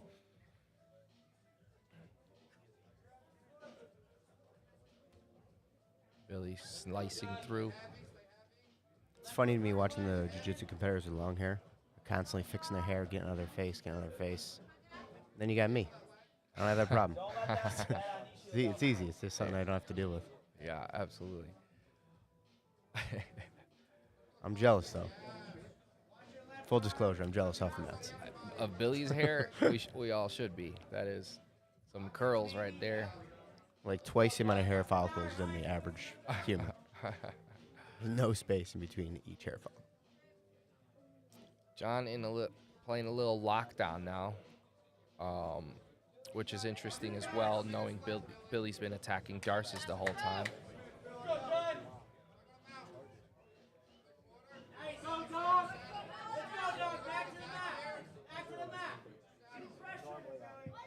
Jack Stapleton in John's corner today.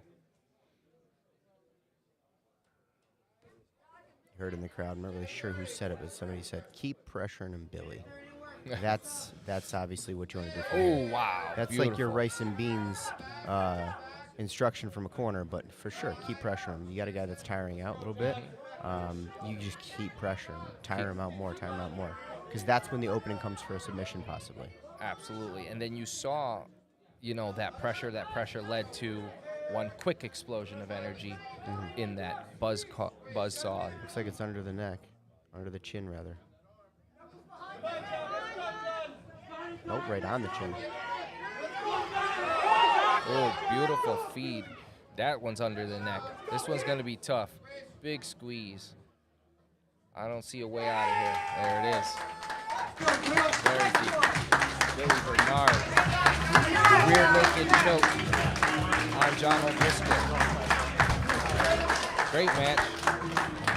What pressure. That was a great top game. Your winner, Billy Bernard.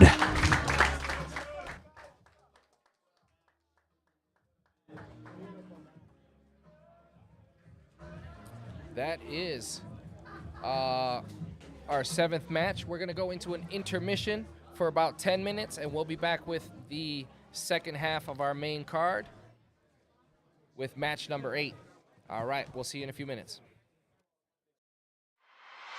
Combat Media Television.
10 minutes, 10 minutes.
So we're gonna have like this Sakura music the whole time, and then the next one you're gonna have a specific music the whole time.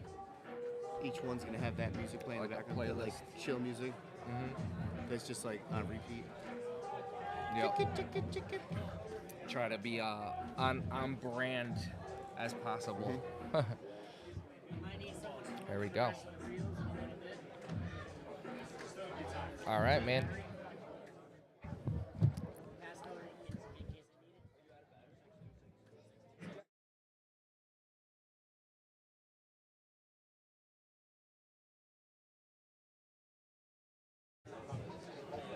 All right. We are back. Combat Media. Television. Another. So we're a little ahead of schedule, and we're going to keep it ahead of schedule. We're going to keep going. We have our 8th match of the main card, and that's going to be Dylan O'Regan, a purple belt out of Jiu-Jitsu Modern. He's going to be taking on Frank Patino, purple belt out of Gracie Sports, 155-pound match. Let's take it to Jeff for the official announcement. We're back. 5:55. All right. We're moving to match 8. Let's get this thing going. Introducing first at 155 out of Jiu-Jitsu Modern, purple belt, Dylan O'Regan.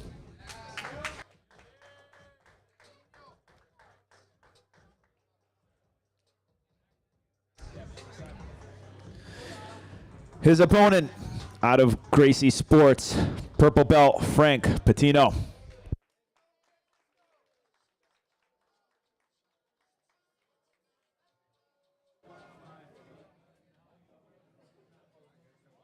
All right, Dylan O'Regan and Frank Patino.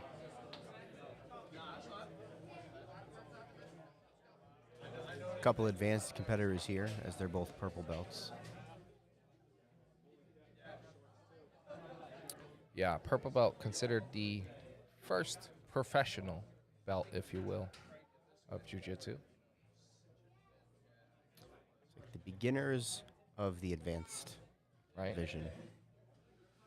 But technically, there are some purples that really stand out.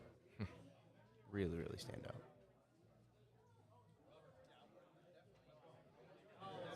These guys really taking their time trying to hand fight here, feel each other out, see if maybe one could off-balance the other or find some sort of advantage. Yeah, I haven't seen Dylan compete, but Frank I've seen, I feel like, in local tournaments. Yes, Frank does look familiar. Both making their IGC debuts today.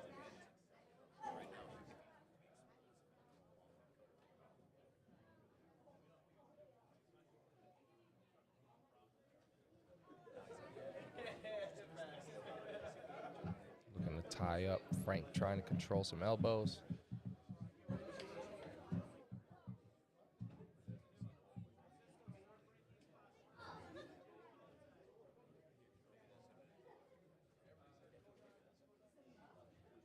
Both really taking their time, trying to connect, not giving an inch.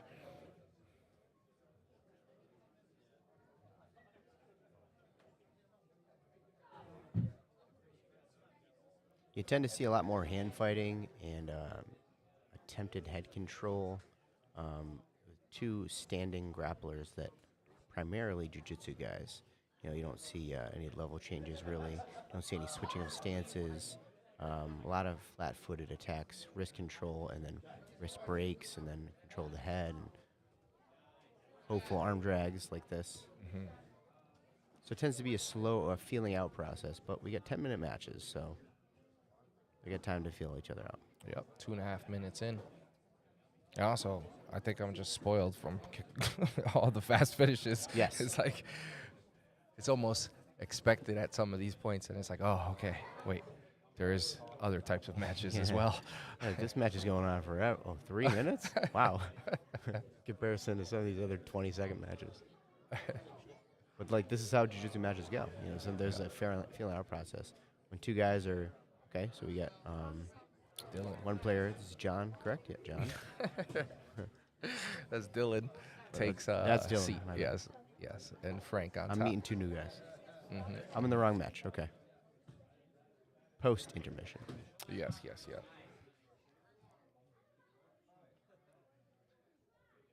But Dylan deciding that the battle on the feet was just not going anywhere and says, let me sit down. Frank pulling at the ankle.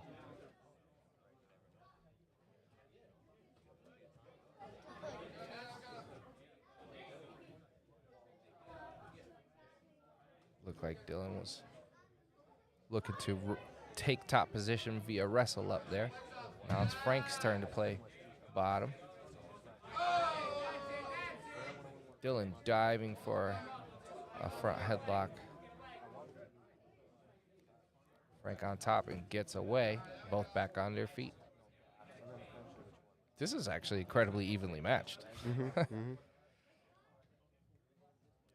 It's like it was a mirror when they were both on top and bottom. And jiu-jitsu is all about feel too, and I think both guys feel that the other guy is strong. You know, so I think they're a little hesitant in certain situations. I think at some point we're going to find one of these guys really start to go for it, and then the match is going to open up.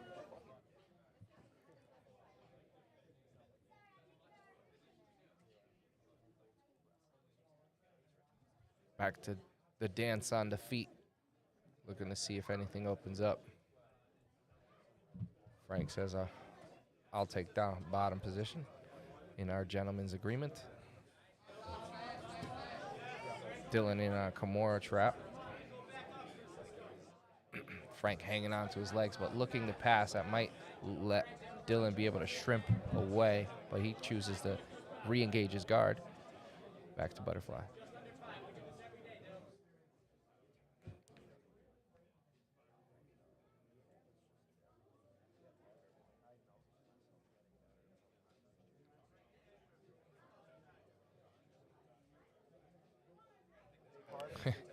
If Dylan does anything, he does conserve energy on the feet.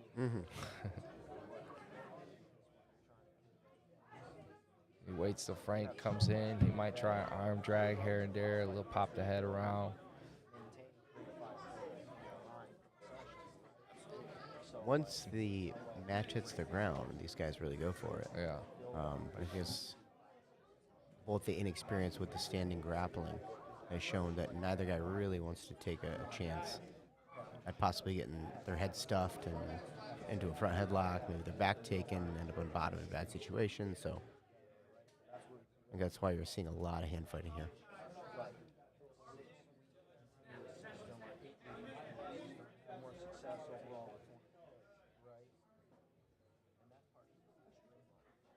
Dylan feeling pretty confident as he re-engages.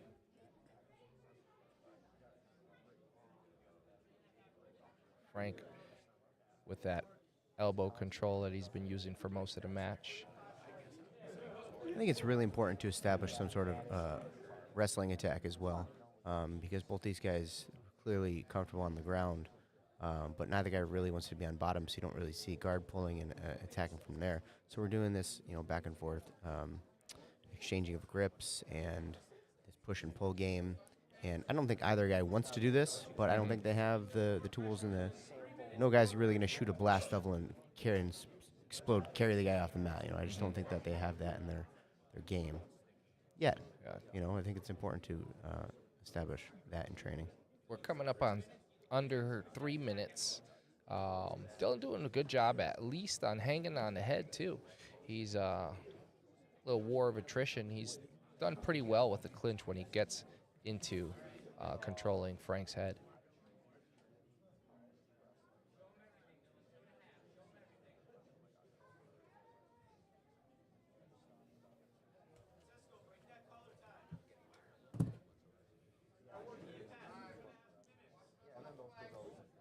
Dylan takes bottom, shows that somebody's got to do some work here. Coming up on 2 minutes.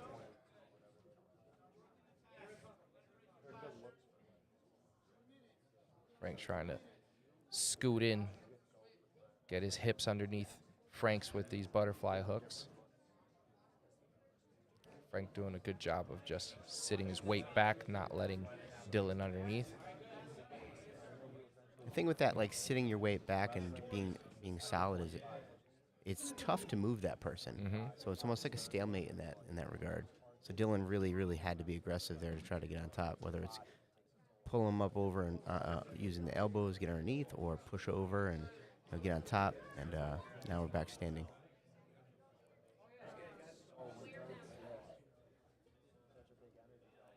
Frank's, oh, Dylan, come.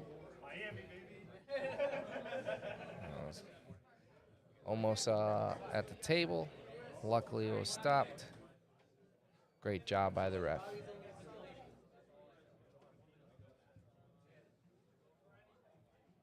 About 1 minute left, and I don't know how to call this one either. I guess as far as confidence, Dylan's got that win right now. He's also had a few attempts, a pass attempt, a couple takedown attempts. Other than that, Jeff, this is pretty much, I think I got it all, right? Yeah, that's not a very action-packed match here. And, if I'm going to a 10-minute match, preparing the right way with my cardio, and I'm really trying to be wrestle heavy in practice, and, because I got to know that we're going to be here at some point. 15 I'm going to be shooting seconds singles, I'm going to be lifting, I'm going to be making sure that I'm attacking. Here we go. Get this takedown, baby. Let's go. All right, 2 points. Keep him down. Okay, that might have solidified it, because just wait until 10 seconds left to establish that game. There it is. It's clear to me that he did have a takedown. Yeah. Because that was a good shot. Yeah. But he waited way too long. And now we don't know who won. Yeah.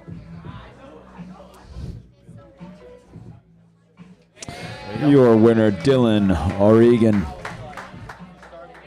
So Dylan O'Regan takes it over Frank Patina by decision.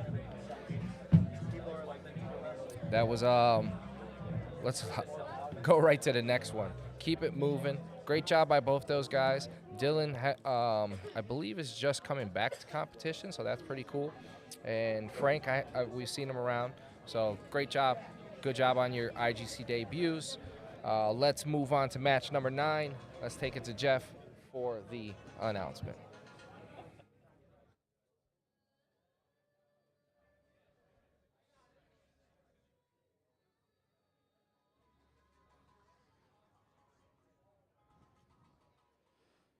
Match number 9. At 230 pounds, introducing first out of Jiu-Jitsu House, blue belt Adam Gustino.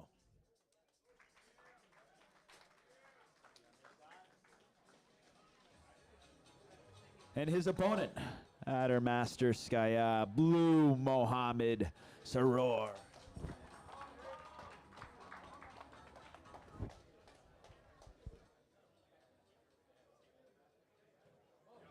Couple bigger guys here, 230 pounds. Adam Gustino and Mohammed Saror. Yeah, 230-pound blue belts out here. Going to be testing the limits of our mat size, but Hopefully. I think we got it. Anytime two big guys go at it, I want to see these guys. I want to see them wrestle. I want to see some aggression. I love it right away. Snap in the head. Go.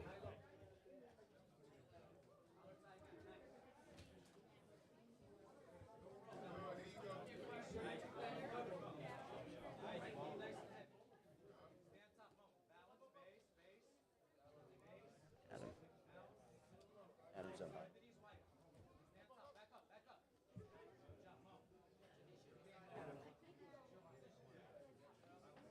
Adam Justino playing bottom half right now. Took a little peek at shooting a Kimura trap. I don't know what it's like being 230 pounds, but I got to imagine having a 230-pound guy on top of you, no matter what your weight is. It's still probably you're having to deal with a 230-pound guy. So I don't think Adam wants to be here too long. Mohammed looking to lock his hands for a body lock.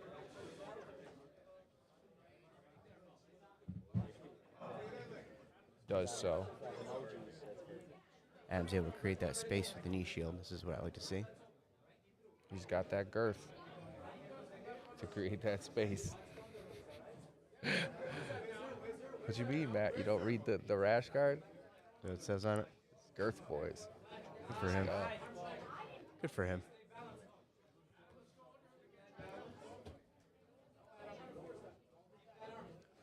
Muhammad doing a good job at just keeping his weight heavy, letting gravity do the work. Adam Giustino losing that frame there. Needs to get that arm back, but Muhammad doing a good job of being underneath it. Adam wants that hand in front, but uses it as a lever to get back to take top position. What a hustle by Adam. Now we're going to see Adam use his girth here. Whoa! Muhammad literally bench pressing Adam off of him.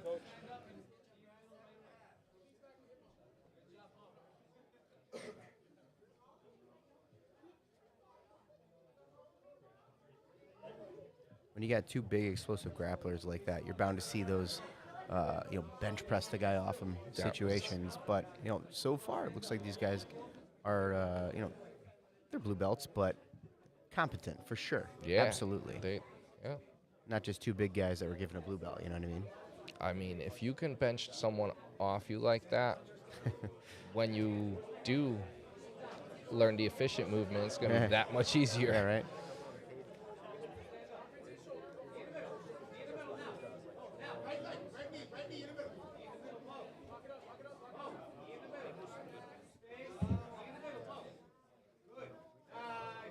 Adam looking like he wants to shoot high up. He's coming up on the ankle, loses it. Muhammad back to his body lock and heavy pressure, kicks over those legs. These guys do move very well for bigger guys. I was going to say, even when Adam was on the bottom fighting his legs up, you could tell he's pretty limber. Absolutely. That's jiu-jitsu. There's every body type you can expect, and moving, having real control of your body, dexterity in so many positions.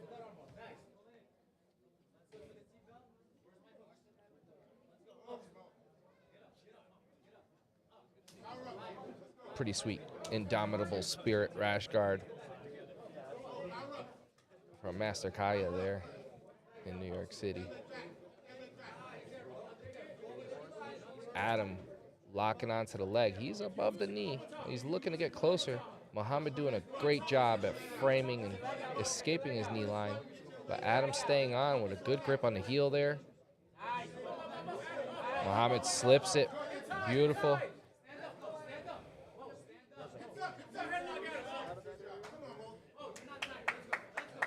Adam looks to be a little tired here as he's crawling to the center of the mat. Shaking hands and he just falls off to his right side. Muhammad's corner straight up telling him that he is not tired,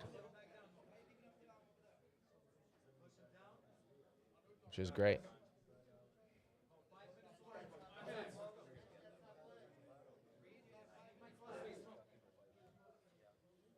That's actually one of the sweeter school rash guards I've ever seen. The Girth Boys one? No, not that one. Gotcha. They're both pretty cool, though. Yeah. One for other reasons. Yeah. Play on words there.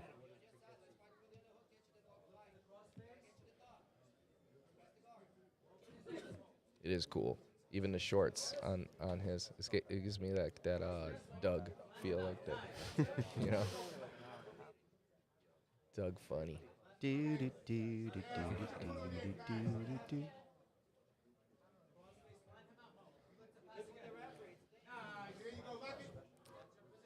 The pace of the match is slowing somewhat here. Almost 6 minutes in, you get two 230-pound guys going at it for the first 5 minutes. It's understandable that it's going to slow down a bit. Oh, yeah. Beautiful explosion again by Adam, but this time doesn't get the pass, but does escape. The thing with that, though, is that's exhausting. Mm-hmm. Doing movements like that is exhausting. That's why the techniques taught to you in jiu-jitsu aren't necessarily meant to be super explosive and lose a lot of strength. It's about leverage and angle and manipulation in small fashion so you're not exhausting yourself. Yeah. Yeah, it is one of the more interesting things to learn is the art of pushing yourself away and pushing the opponent away at the same time, where it's never like a full bench press, right? You know, you're diverting weight, pushing it away, simultaneously escaping yourself away. The art of push and pull in jiu-jitsu is one of my favorites. For sure, I'd much rather do that than sit here and try to bench press a 230-pound guy off me over and over.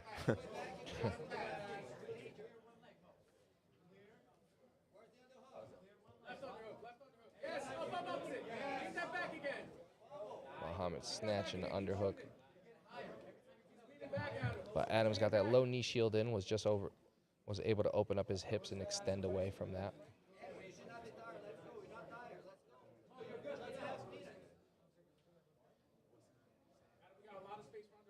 Even the push and pull here, right? Adams' bottom leg, hooked under Muhammad's leg, is pulling in his top leg that's pushing on his hip with his knee. That's happening simultaneously. And that's what makes it difficult for Muhammad to escape that position.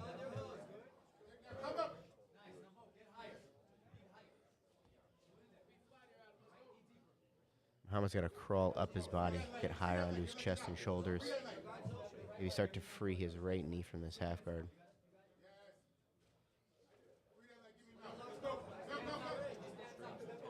Adam with another explosive movement. He's 3 for 3 on escaping the position with it.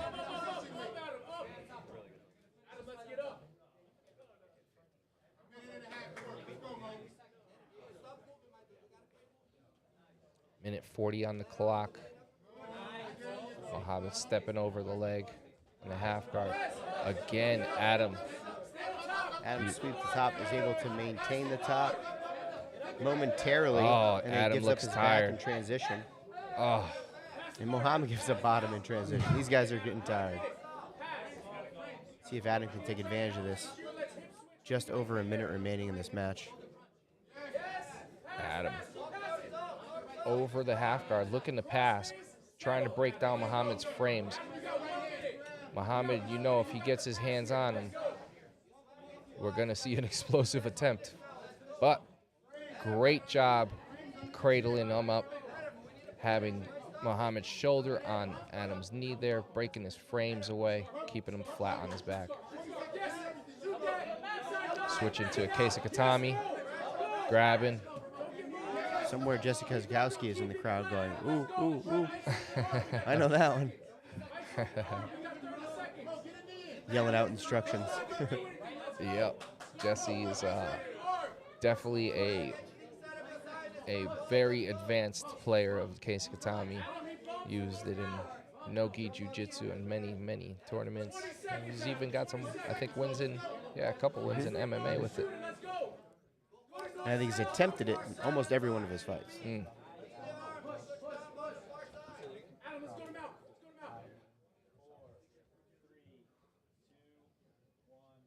this one's gonna go to the judge. That was a great back and forth. Great back and forth. Nothing sloppy about that match. You know, two really, I thought they were really very good blue belts, honestly. And they went, they were good. They were good. Adam got the nod there. Adam gets the nod, yeah. That was, I wouldn't be mad either way, actually. You know, that was, I thought Adam did a good job in the first half. Actually, in the second half, Muhammad did a good job smashing in the first half. Then there was a few scrambles that they both took advantage of. But too close to call, and you let it go to the judges. So, you know, got to go finish. All right. That's important to note. Goes to the judges. There's almost no room for complaining because, you know, the whole goal is to get that submission, right? Not to impress anybody, to go out there and get the victory by break or choke. And not taking anything away from that match because that was a incredible match. I thoroughly enjoyed it. Yeah, for it sure. was fun. And other than that one time where they slowed down in the middle, where they said, yeah, obviously they're going to be tired, they went for pretty much 8 of those 10 minutes, like The whole time. nonstop. The whole It was time. crazy. The whole time. No. So let's take it over to Jeff for our next match. What a crime match that was. Give those guys a round of applause. Our next match at 205 out of Connor's Martial Arts Academy. Seasoned competitor blue belt Henry Oberlander.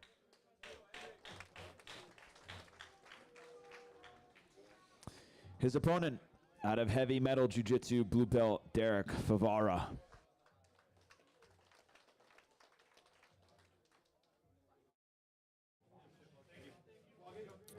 Henry Oberlander versus Derek Favara. Henry had his debut at IGC 6, where he had 2 matches and won 2 medals that day. It was great. Good day for him. He left very happy. And he makes his return. Derek Favara, his IGC debut, heavy metals jiu-jitsu. Pretty awesome name. Henry hopping over to the front headlock into a guillotine attempt here. And also looking to use it to pass.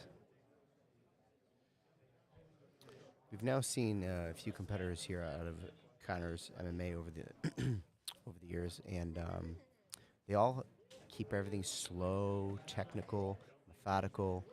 Everything is well thought out during the match, and you know these guys are athletic and strong, but they're very technical, which is super important. And you know they're gonna have that kind of game coming from John Connors. John is a technical guy. Yeah, it's you see it over and over again. They do it the same. Just strong jiu-jitsu, real strong jiu-jitsu's out of Connors MMA. And that's why Rory Connors today is in our main event. Purple belt under John, his father. He's taking on Jamie Nottingham, who's another IGC vet, brown belt. He's put on some shows. He was made it to the quarterfinal or to the semifinals of the 185 tournament at IGC 6. It's going to be a hell of a main event tonight. But let's bring it right back to Henry Oberlander, Derek Favara. Henry on his knees, Derek playing butterfly, looking to pull a little arm drag.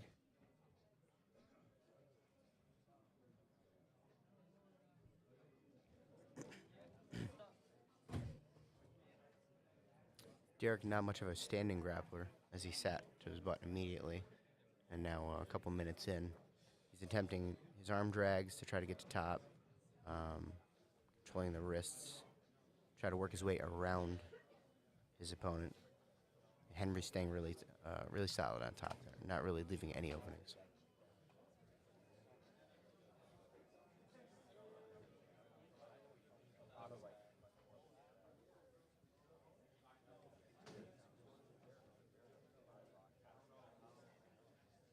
Yeah, Henry doing a great job at just keeping a wide base, not letting Derek off balance and slowly coming in. Derek almost come away with a arm drag.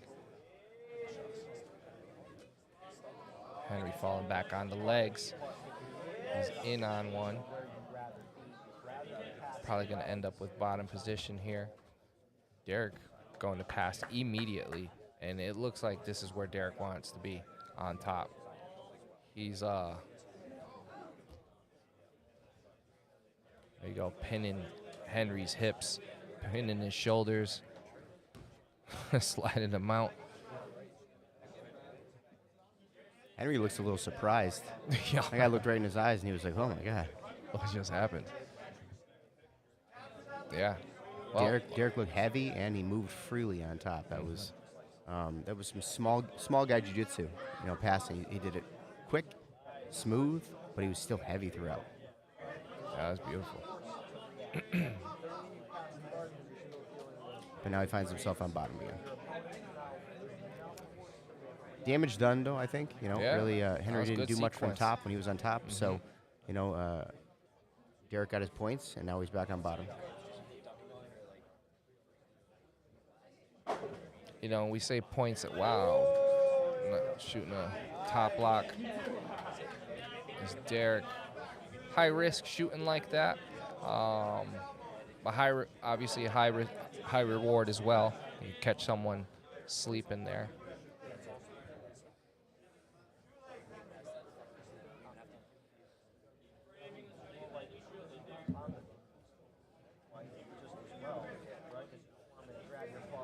Henry slowing things down, waiting for Derek to move, and makes his move, goes into mount there, has head and arm control.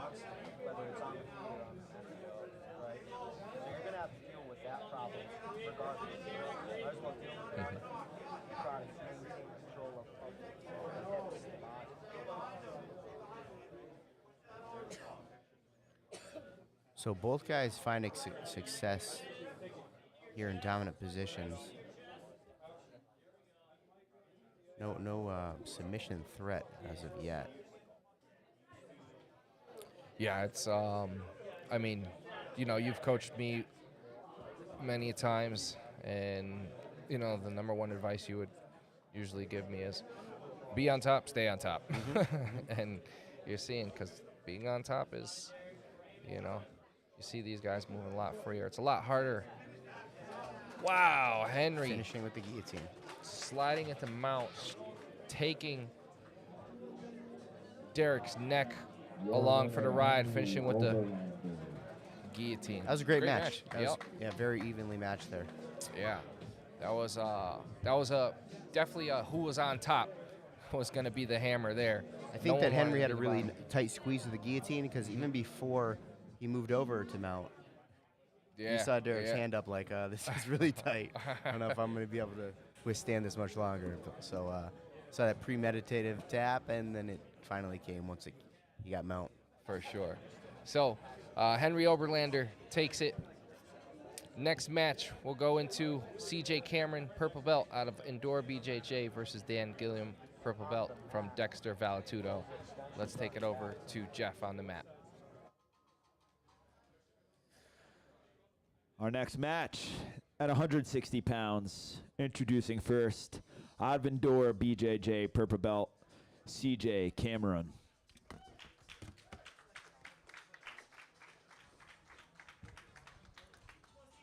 His opponent, out of Dexter Valetudo, purple belt, Dan Gilliam.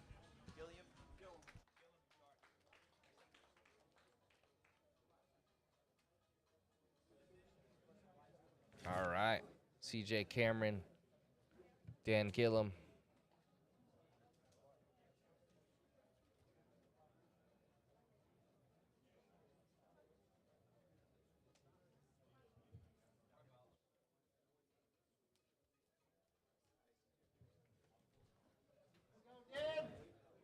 CJ with a strong foot sweep there. Smiles at Dan. Little acknowledging the leg kick.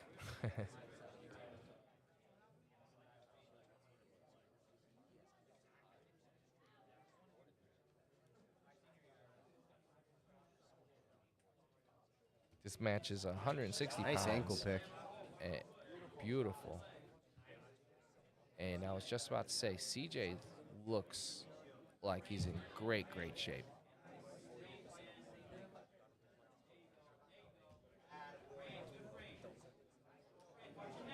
Shooting for darts from the half guard right now.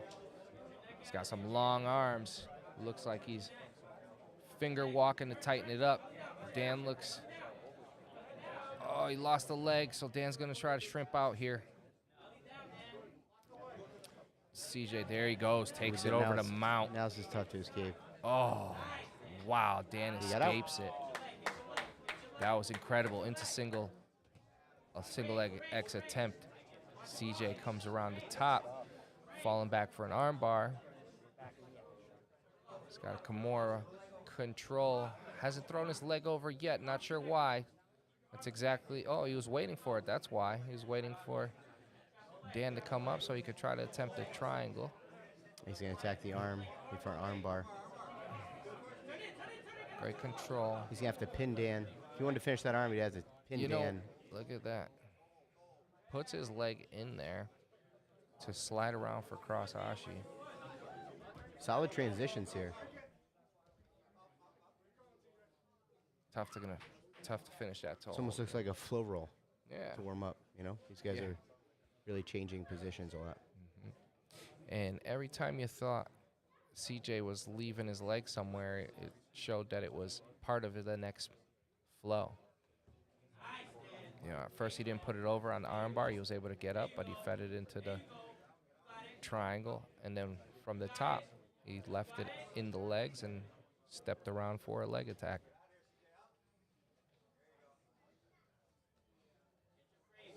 Beautiful coverage of the shoulder, blocking the hip.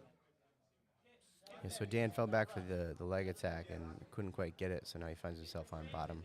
And a lot of times that's the negative part about leg attacks. If you fall back for one and you can't finish it, now you're on bottom.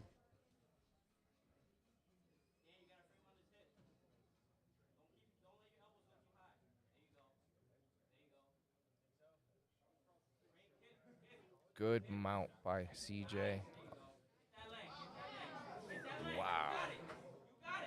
Dan escapes. Great job. Great job by these guys. CJ's strong, athletic, but Dan's been competing for a while, man. He's got this experience here.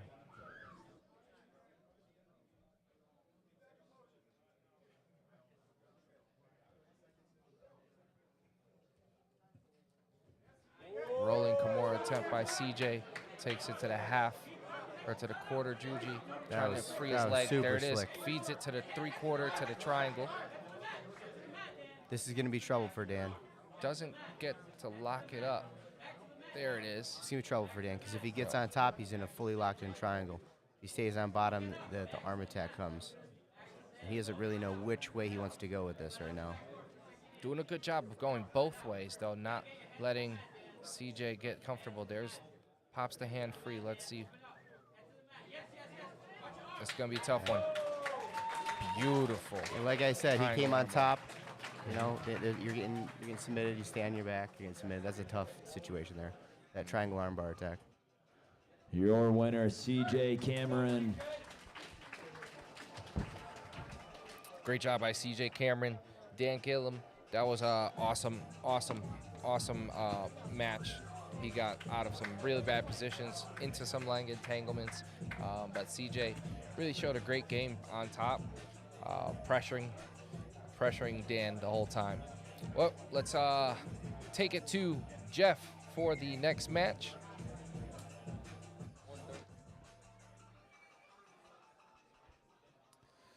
What a great match that was. We're moving to match 12 at 165. Out of Jiu-Jitsu Mill, purple belt, Nick Arnold.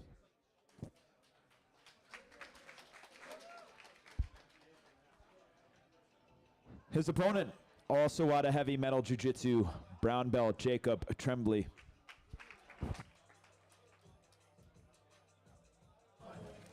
So we got Nick Arnell, purple belt out of the Jiu-Jitsu Mill, who takes a seat right to guard, and Jacob Tremblay out of heavy metal Jiu-Jitsu at 165 pounds. It's the first time we've seen a brown belt competing today.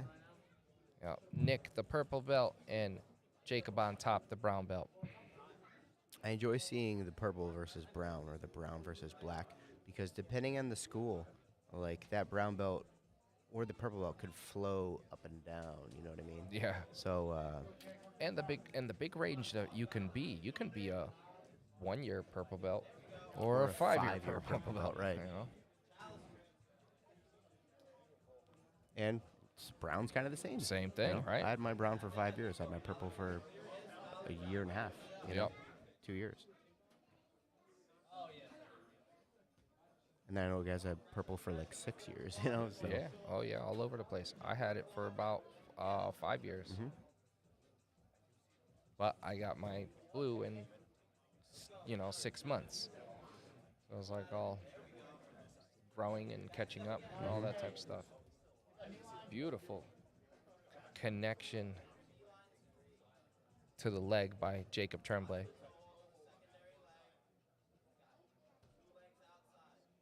Trying to pull himself in closer to the hips of Nick Arnell to get some actual control of the leg.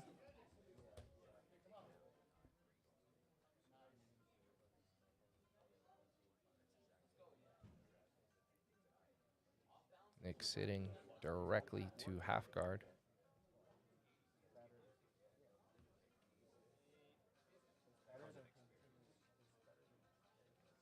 Another guy playing a low knee shield.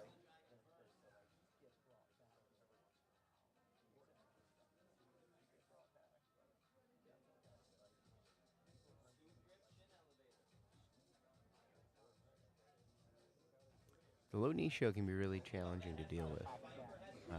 You know, if you're the top guy, you definitely want to stay low and nullify this attack. And at the same time, it's just so difficult to get out of the position if you don't really know how to get out of the position. So, see how these guys work through it.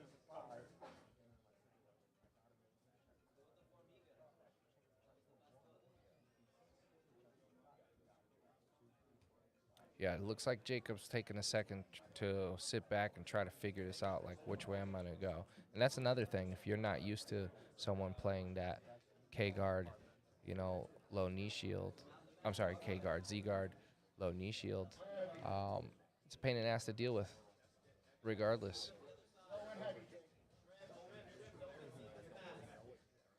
Jacob nearly gets the pass there.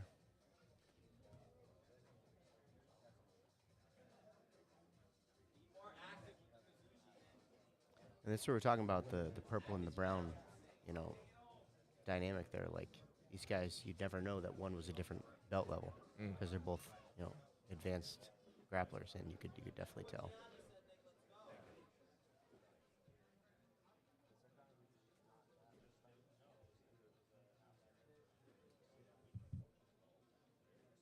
Yeah, we're coming up on 6.5 minutes left, so 3.5 minutes down.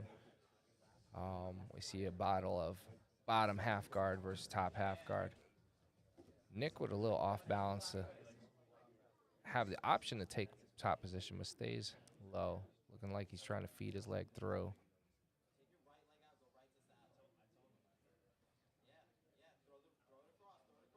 False reap type scenario into it, into the inside heel hook, and Very Jacob nice. wants nothing to do with that. Excellent He'll tap entry. right then and there. That was an excellent entry into Yeah. the honey hole.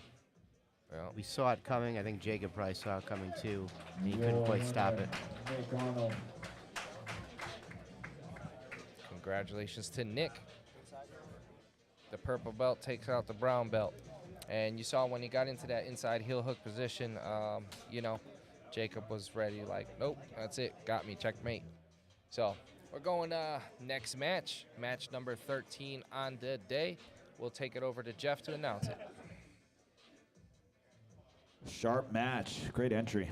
We're moving on. Match 13 at 145 pounds.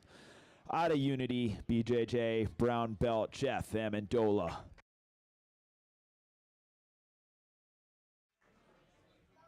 And his opponent, out of 10th Planet Fairfield, purple belt, Ryan Moutinho.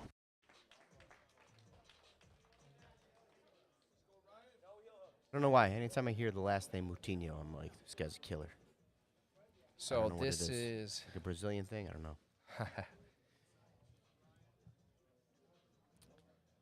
yeah, I believe So he's Moutinho's got Portuguese. the purple rash guard, purple Mhm. arms here. Yep, Jeff on top, brown belt out of Unity. This match is a no heel hook match, by the way, Matt. Which is interesting because Ryan has a great leg game. So it's going to be interesting to see him. And I've seen him play other things than legs, and here he is on a Kimura trap. So if he's Get all got the way a great around. leg game, was this a request from Jeff's coaches, maybe? I would say so. Ryan doing a great job, though, attacking the arm right now. And if you saw him pumping that leg, pumping his hips closer to the shoulder girdle of Jeff, just trying to stay tight while he's on the arm. Lost the arm now. in on the leg.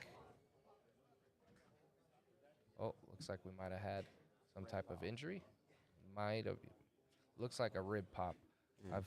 Even that sound was eerily familiar of when your rib pops. Oh shit. Yeah. Hopefully it's just the cartilage in between the ribs and not a rib itself. Yeah, it looks like Jeff went to turn really hard out of that leg entanglement. And, whether he had that injury, existing or right now, if it's existing, even if it was 6 months ago, that could happen. So you think it's unfortunate. the cartilage in there? Yeah, that sound that he made, that's that like Your winner, Ryan he's Moutinho. holding it there. We'll get some ice on it. Check it out.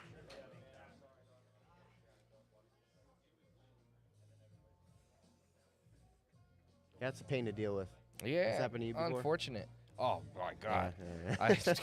Twice this week. That's why I was like, that sound, I knew it. It was hit so close to home. And when I had it, it was like you'd be good for a while, and then every once in a while it'd slip underneath. Knock on wood, it hasn't happened to me in probably over a decade. Yeah. Which is cool, because A it doesn't decade, feel huh? good. I don't say that long for me, but it hasn't bothered me for years. But I just started noticing recently, I have counters at the cigar lounge. I leaned on them, and I felt it on the side of me. I was like, oh, it's still there. It's letting me Like know it's just ready to it'll go. come back someday. So, all right. Let's, we're going to kick it over to Jeff. This is going to be our first black belt match of the day. Let's hear Jeff with the announcement. Our final match before we take another intermission. Our first black belt match of the night. Introducing first at 175 out of Soulcraft BJJ, black belt Jeff Roberts.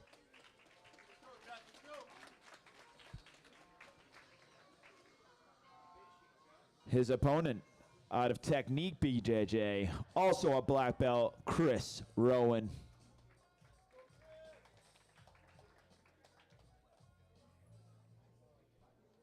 All right. Jeff Roberts in the white, Chris Rowan in the black. Jeff, sitting immediately, has found himself on Chris's back in a flash. And I believe he's fighting for the rear naked choke right now. A lot of hand fighting right now from Chris. It's a little off camera. Sorry about that. Jeff diving his hand underneath Chris's chin, but Chris now gets a 2-on-1, takes it over to the other side. Does not turn in, but Jeff's got a body triangle right here, so might have been assisting with that, staying stuck in that position. Chris is able to work his way out, and now he finds himself on top.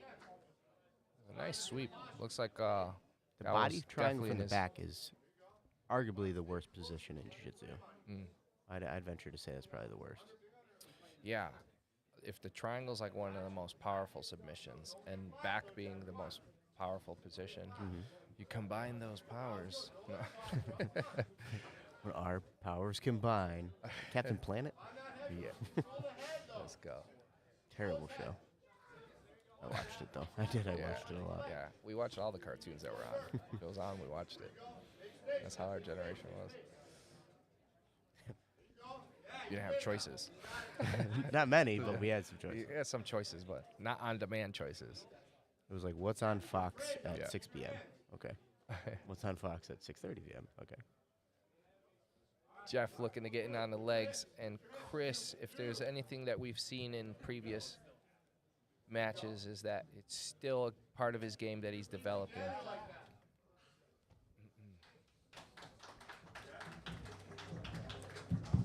Chris looked like he fell back onto his knee in a weird fashion. Yeah, it looks Hopefully like he's the not hurt. position that they were fighting from put pressure on both of their knees. Your winner, Jeff Roberts. But just like when you're wrestling, if you're entangled up in the legs like that, and either of you fall a certain way, and it looked like Chris was feeling the pressure and he tapped as Jeff was falling into him.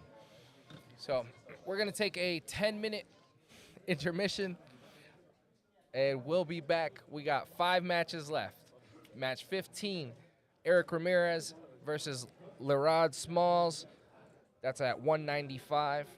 Match 16, Kevin Wilcoxon and Kevin Viveros. The Battle of the Kevins at 240 pounds. Match 17, Joe Rodriguez and Whitney Jean-Francois at 185 pounds. Then our co-main event, Anthony Williams, blue belt out of Unity Jiu-Jitsu, and Bones BJJ, and Frigesh Zabo, blue belt out of Bear Hug. That match is at 170. Then our main event, Jamie Nottingham, brown belt out of the Jiu-Jitsu Mill, takes on Rory Connors, purple belt out of Connors MMA at 165 pounds. That one's going to be awesome. We'll be back. See you soon. Combat Media. Television.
All right, man.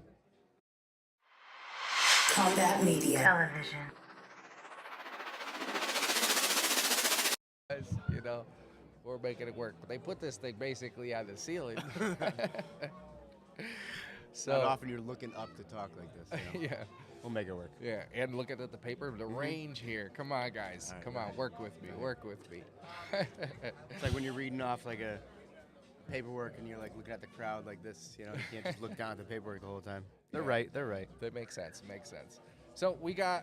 You snatched up all the papers, by the way. So You'll can I figure it have one out. of those? There you go. So we have 5 matches left, and we're gonna go match 15, 16, 17. We're gonna kick it right to Jeff to get us kicked off and announce these.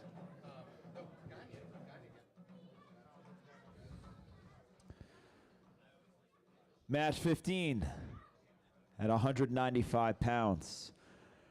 Out of Bergen County, BJJ, brown belt, Eric Ramirez.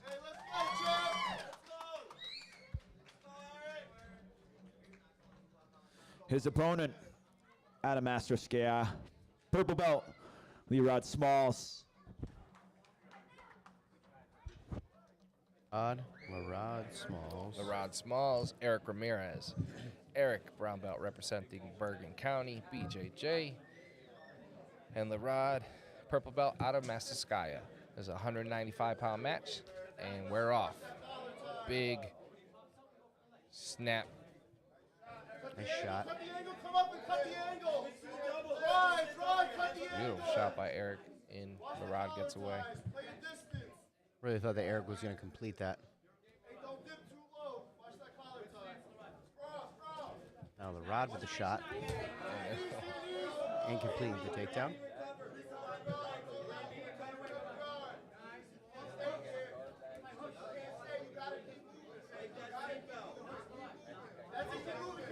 Oh, wonderful escape by Eric.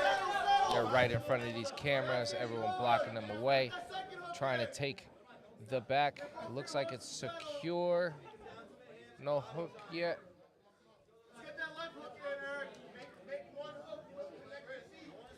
Eric says, you know what? I'm going to go without the hook. I'm going to go for the choke. Looks to have it. Yeah. They're right in front of us here at the table.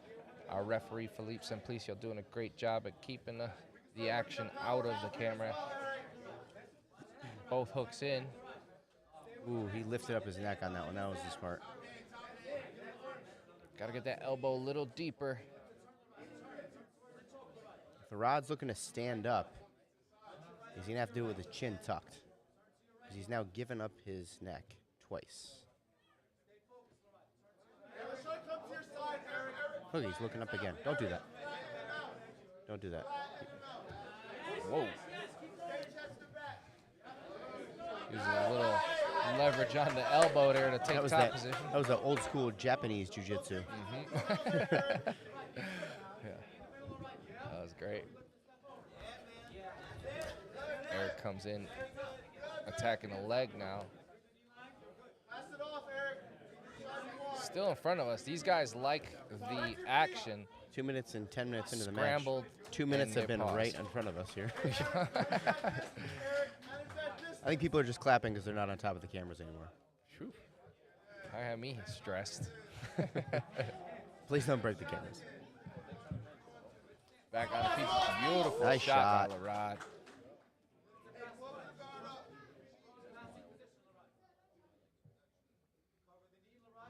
There's a sweet, sweet rash guard again. Master Sky's Jiu-Jitsu, if you're listening, send one to Ascension Athletics. We'll rep that hard. That's awesome.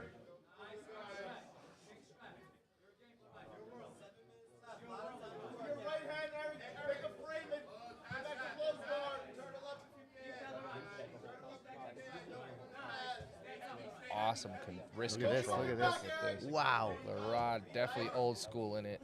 Wow. Right? Like two Japanese jiu-jitsu.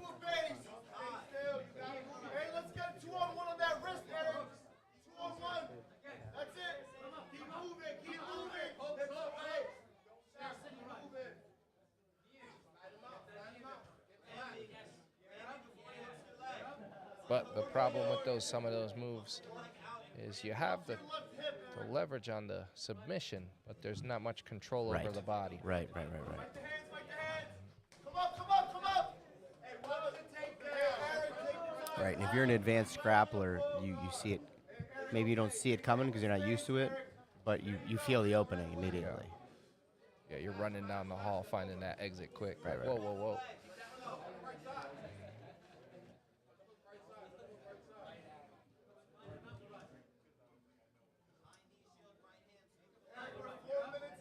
But there were two legitimate threats by Lerod. Yes. At least in the judging coming up on 5 minutes, 45 seconds left in the Yeah, but remember, match. Eric had Lerod's back over by the cameras here, and he almost had the choke twice. Yep. And those were serious threats. You know, the other that was the other definitely ones more were serious. quick, like I'll get out. But those rear naked choke threats over here by cameras, those are legitimate.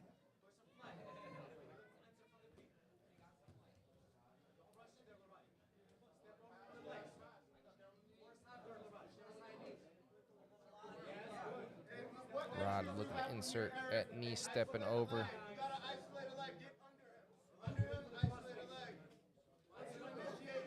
We do know that momentum is important in fights. Like if you start off doing well, as Eric was doing, and then Lerod takes over and he starts to gain that momentum, it becomes harder for Eric to overcome that, right? So that momentum is going to be in favor of Lerod as this match goes on, as you can clearly see him dominating these positions now.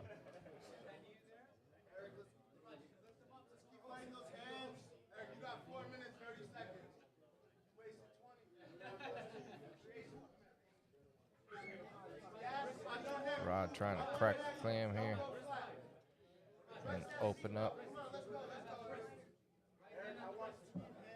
something on Eric. Trying to get under an arm, under the neck. Has that wrist again. Almost looked at taking that behind the back again. Hold to your left hip, Eric. Hold to your left hip. Get that guard back. Get out and work back to your feet. Rod now starting to put on the pressure.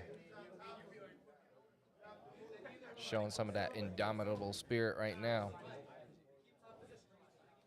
Just constantly attacking. Making Eric wear his weight.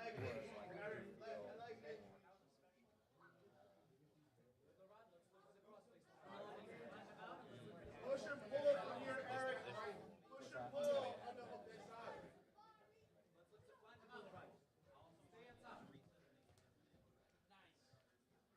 Watch that neck. Hey, protect your neck. Same thing. Protect your neck. Lerod with a check hook.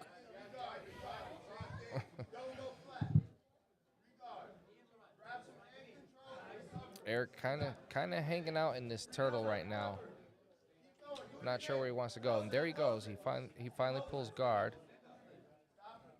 His coach has been calling for him to pull guard from the position for a while now. Eric finally found it was time to do so. But Again, I think we're watching that momentum, though. You know, the tides have changed, and now Lerod is really controlling the momentum of this matchup, and he's making Eric feel his weight, feel the pressure. Eric is not really going for many subs at this point. He's not opening up his game any, and Lerod is taking advantage. yeah, and you think maybe some of that hesitancy from that turtle position to pull into guard is because he knows since he's been in guard, Lerod has been putting all this pressure on him. On the ankle. Eric, if he stands up again, let's start working underneath. Let's start harassing the feet. And you can see Lerod even feeling that momentum a little bit more as well.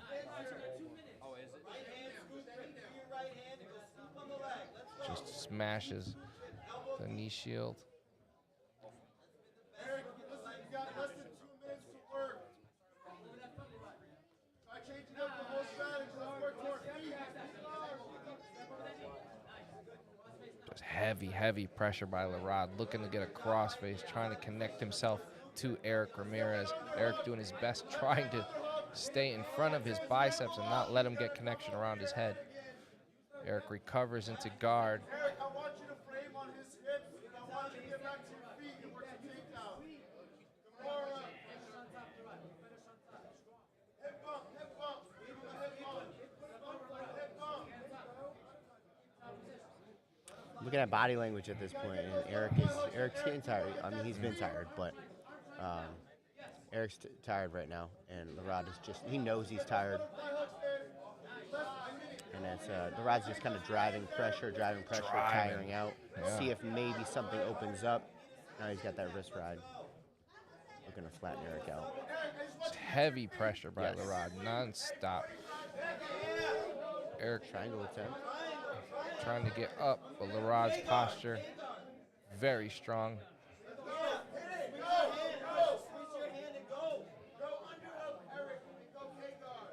We're coming up on 30 seconds left. Eric's going to have to make something happen here if he wants to take this win. Larad gets up, backs up, sprawls on Eric. That was an exhausted Olympic shot. roll. You know, he's tired. This is 10-minute matches are, it's a lot. Yeah. It's a lot. Oh, yeah. 10 seconds left. And Larad's a workhorse too, so he's, Eric's feeling that kind of pressure the whole time. Non-stop. It's a good workout. Yeah. It's the best workout. The best. Great job by these guys. Good match. Larad Smalls, Eric Ramirez. Go to hole 10. Lerod Smalls is your winner. And Smalls takes the win. That was awesome. That was strong jiu-jitsu, strong, big competitors. Those guys were 195, which I thought they looked even bigger than 195, Matt. Yeah, I think we're looking at, they're a little shorter. Yeah. But if they were taller, that's like an easy 220. Yeah. The way that their bodies were built. Speaking of big men, next match is at 240 pounds. Let's kick it over to Jeff for the official announcement. That first club that Lerod hit him with would have broke my neck, by the way. That was so aggressive. Our next match at 240 pounds, we have returning multiple-time IGC veteran from Endora BJJ, brown belt Kevin Wilcoxon.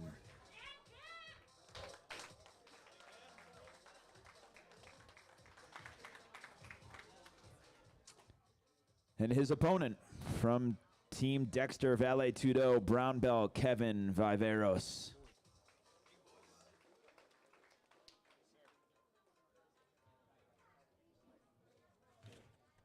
All right. This one's going to be an easy one to call. This is both Kevins here. Kevin Wilcoxon in the Spider-Man rash guard. And actually, I think I remember him competing with that early as a purple belt. Right now, Kevin Viveros really trying to get underneath and collect the legs of Wilcoxon. Doing a great job at it, too.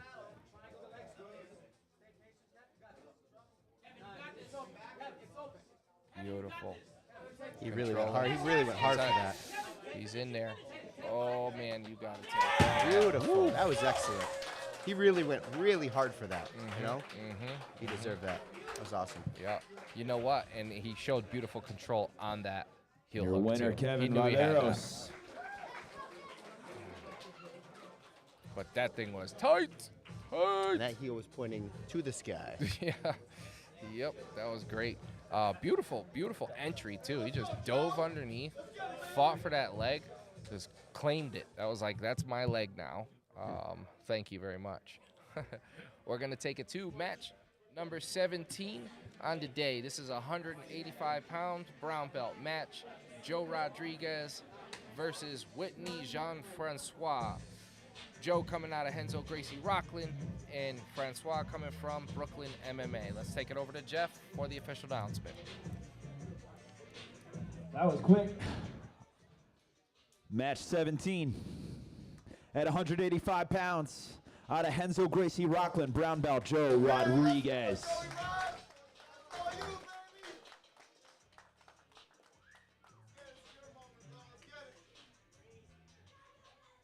This match is awesome. Out of Brooklyn, MMA, brown belt, Whitney Jean-Francois.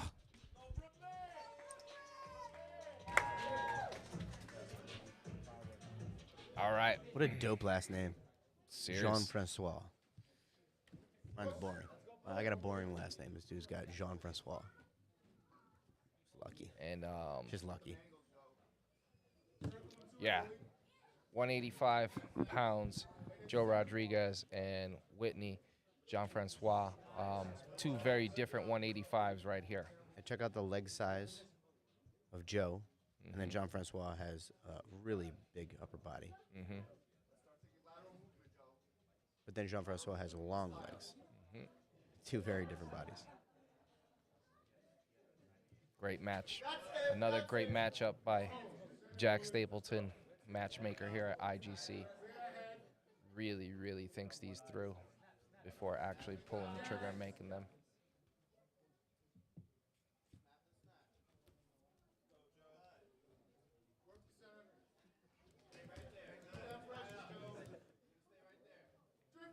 Joe with an underhook.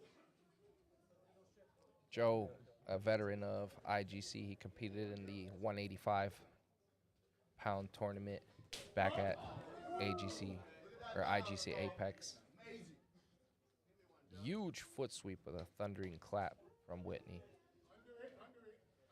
Stay under it. Yeah, there you go. You can use that. You can use it. Yeah, let's go back to that. Brooklyn MMA, Whitney coming from. So we'll see what his jiu-jitsu game looks like. First time here at IGC.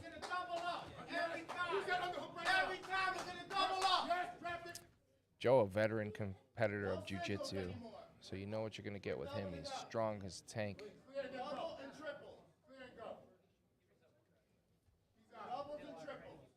Hey, maintain that range, Joe. You maintain that range. Show me a double and a triple.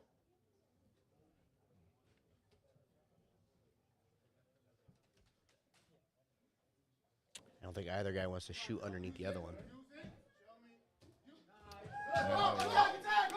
Jean-Francois is looking for those off balances with the foot sweeps. Yeah, and Joe responded with a foot sweep of his own. Yep.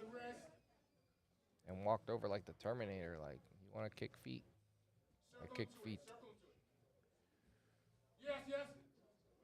These guys are locked up like they got horns.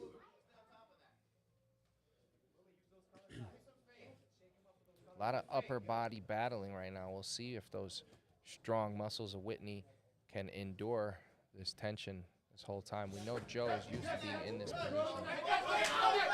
Beautiful shot by Joe. Come on, 3 minutes in, Joe. Let's go. You're 3 minutes in, baby. Joe getting pumped up right now. All right, let's get rough now. Let's go. Inside, let's go. Moving around.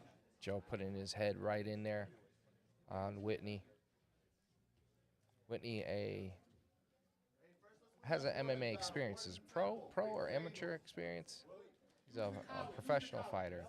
About 10 fights. Yep, when he has 10 fights. Circle and snap. Circle and snap. Come on, let's grab that head.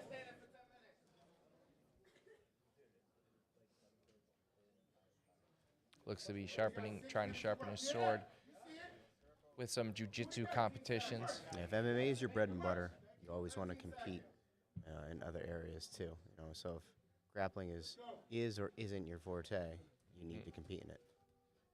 I'll tell you what, though, if Joe could grab one of those heels, has one hell of a lever to pull a heel hook on. Yes. You see these things? Yep. 6 minutes to work here for these guys. Willie, drop semi, let's go. Drop semi. Drop semi.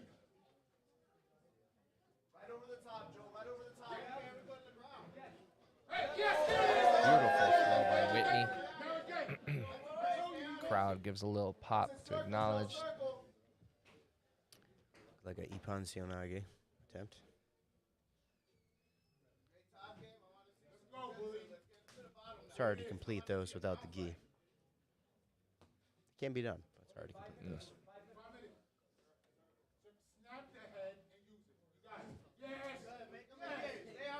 Nice little cross step for that shot. Misdirection.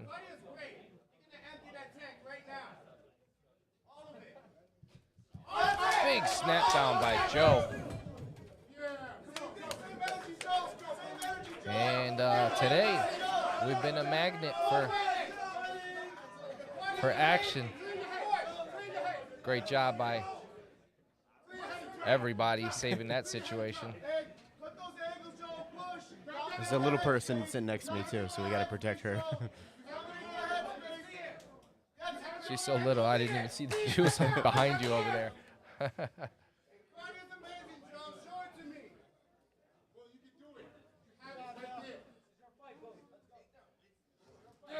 Big shot again, stuffed by Joe Rodriguez. We're coming up on 4 minutes left. 4:05. This is a good physical matchup. This is one of those matchups where, okay, so 6 minutes have gone by. They haven't hit the ground. No. But both these guys are aggressive for the takedown. You know? Yeah, and Joe has been keeping his forehead against Whitney's the whole time, and you can see the redness there for that beautiful shot into the double. Jeff with a save at the edge. Save the beer. Good job, Jeff. Save that man's beer. Yeah, he completed that takedown. Whitney's coach said no, he stumbled over the bag, but he did not. It was a bag, heavy bag off the side, off the mat, but he did not stumble over that.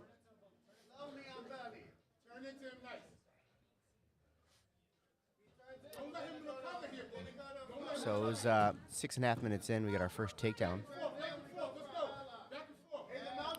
Joe taking top position, working heavy into mount. Head control, underhook. And right now Whitney's got his arms around.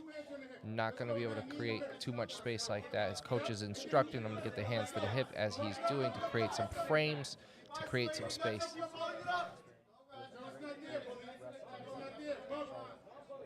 The Rod Smalls in the corner of Whitney, Jean-Francois, yelling, bully, that's his nickname. And, you know, he's going to have to get on top and really gain his composure here, get on top and change the tides if he wants to be the bully. Because Joe's really establishing himself here as a strong top player. Pouring sweat is both of these competitors. Joe doing a good job at keeping that end of that lever, the spine, by via control of the head, off centered and keeping Whitney weak.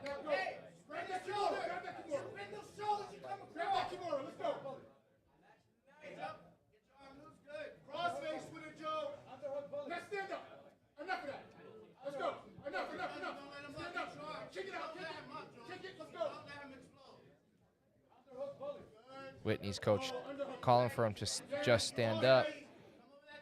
Joe attaching to an ankle to make sure that didn't happen.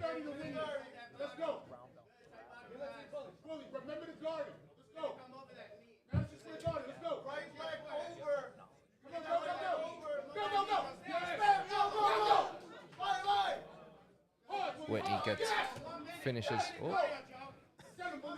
Just over a minute remaining here. Whitney's going to have to do something to sway these judges, if not get a finish. You got 1 minute.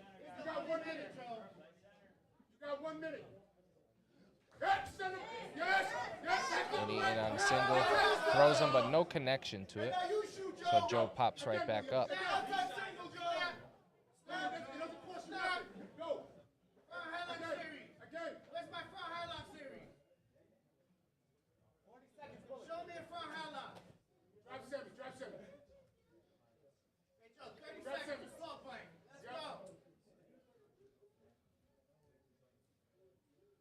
Back to the feet.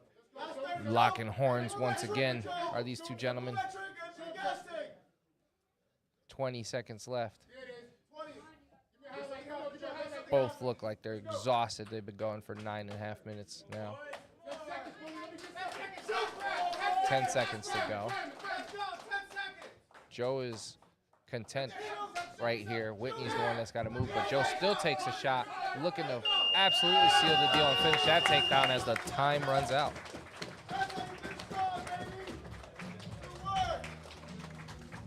The atmosphere on that match was pretty intense. That was I think cool. we're going to see Joe get his hand raised here, but that was great back and forth for quite a while. Your winner, Joe Rodriguez. Great show of respect, even though Joe was pushing him around on the mat, even out of bounds. But at the end of it, it's all love. Great match. We're going to our co-main event on the evening. We've been super excited for this match ever since it was made, and that's Anthony Williams out of Unity and Bones BJJ. Something really cool to note, though, the past several matches have been purple, brown, black, purple, brown, right? And then you get down to 2 blue belts as the co-main event. And you're like, what gives? But Frigesh was in the last one, and he is very good. Yeah. He's a black belt in judo, very athletic, extremely strong. And although he's a blue belt in jiu-jitsu, he comes after it. And we know Anthony Williams. Anthony was a college wrestler, and he's got great jiu-jitsu himself. So both of these guys, although blue, Yeah. they come after it. This is going to be a very good match, and this is one to, try not to blink. Yeah, 10 for minutes sure. without blinking. No, absolutely. And just like you said, blue belts in jiu-jitsu, but very, very veterans in grappling. So let's Asterisk take next it over to their name. to Jeff for the announcement. Big asterisk. Give it up for that last match. That was so intense. That's what we came here for, guys. That was incredible. That was awesome. That's the kind of stuff we live for here. And we're probably going to get the same kind of match because the next 2 coming out are absolute hammers. Coming out first, out of Unity and Bones BJJ, blue belt, one of my college teammates, Anthony Williams.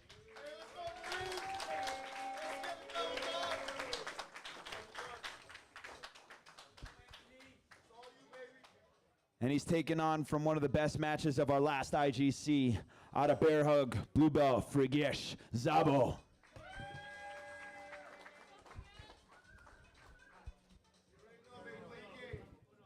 And here we go.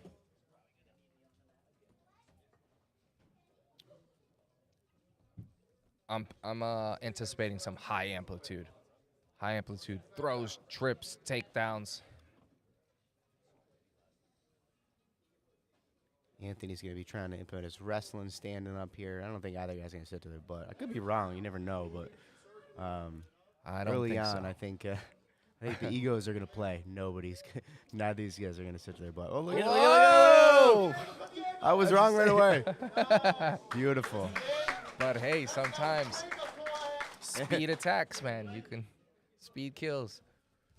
What? Look, he said his butt. This is awesome. This is great. This That's is what's cool awesome. about grappling. Both these guys are really good standing up. And then you got, Frigesh sat for flying armbar here, sitting armbar. And you got Anthony. Now they shook hands, slapped dab twice after those. Really good attempt. Really good attempt. That's awesome. I wonder if that's just a flex. And now if they're going to stand and, try to shoot takedowns. Yeah. Awesome. Awesome so far.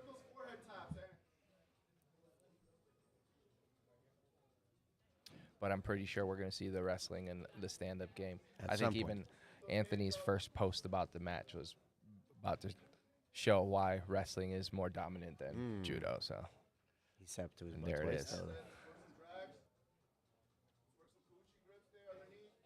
I love it.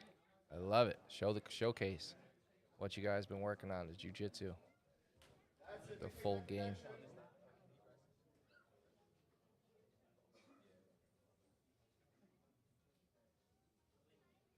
It's funny you say, one of his first posts. Look at this. Look at, Flying again. one of his first posts is, I'm going to show you why wrestling is better than jiu-jitsu. Better than judo.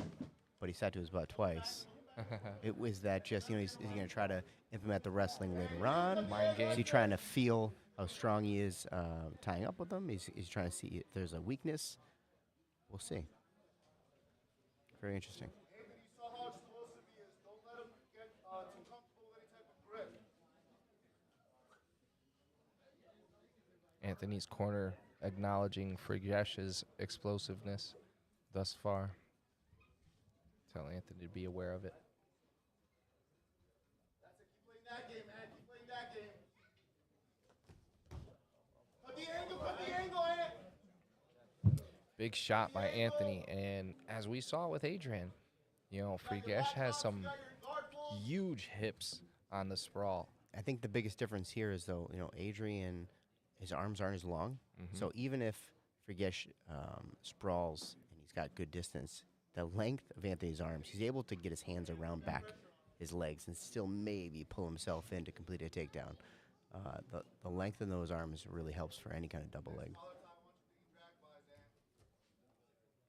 Anthony pulls guard again.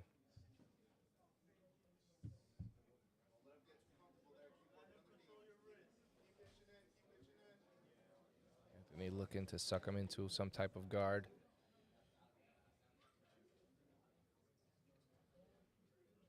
Sabo doing a good job at keeping his distance, breaking grips as they come.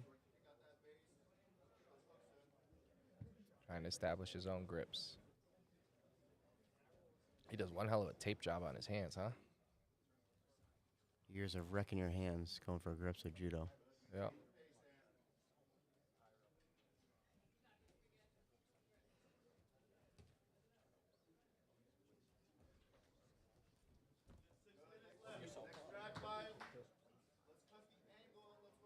Great job through the first 4 minutes of feeling each other out. We've seen Frigesh take some flying attempts from bottom and top.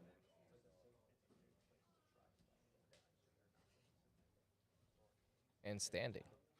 He's got a flying attempt from standing. Standing, From sitting, bottom, yeah. somehow he flew, Flew from the bottom. kneeling. Kneeling.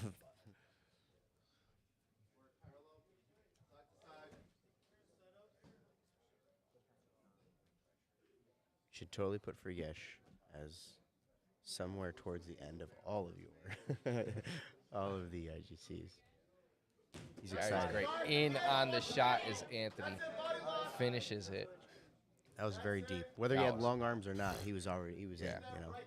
As he dropped to the ground, he was in deep already. Now bring your right leg over to hit that other leg good. Keep hitting that shin. Now with the had a gable grip in the body lock, but Now don't let the gas, don't opts let the to gas, back Ant. out. Anthony can't let Frigesh stand back up You work here. because he worked for this takedown, so now he's got to take advantage of this. Anthony Yeah, I don't dropping know for about that. ankle. Stay on top. Yeah, see now, Space down, we have a knee bar there. Whoa, Frigesh. Jumping over the back as Anthony put both hands to quad pod to defend a takedown. maybe Anthony saw something, an availability to attack a leg, but maybe that was inexperience with his jiu-jitsu. I don't know, but you know that was an opportunity to stay on top right there. Yeah, that ankle lock attempt definitely costing him top position. Had to fight out of a couple strangle attempts there too. And still right now in turtle on bottom.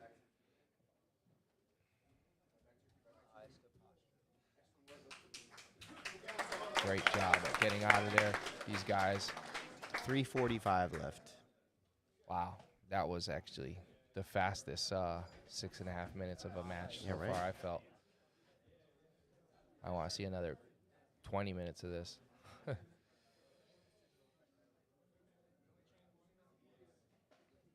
Frigesh on the front headlock. Anthony with the 2-on-1 stands back up. And here we go again.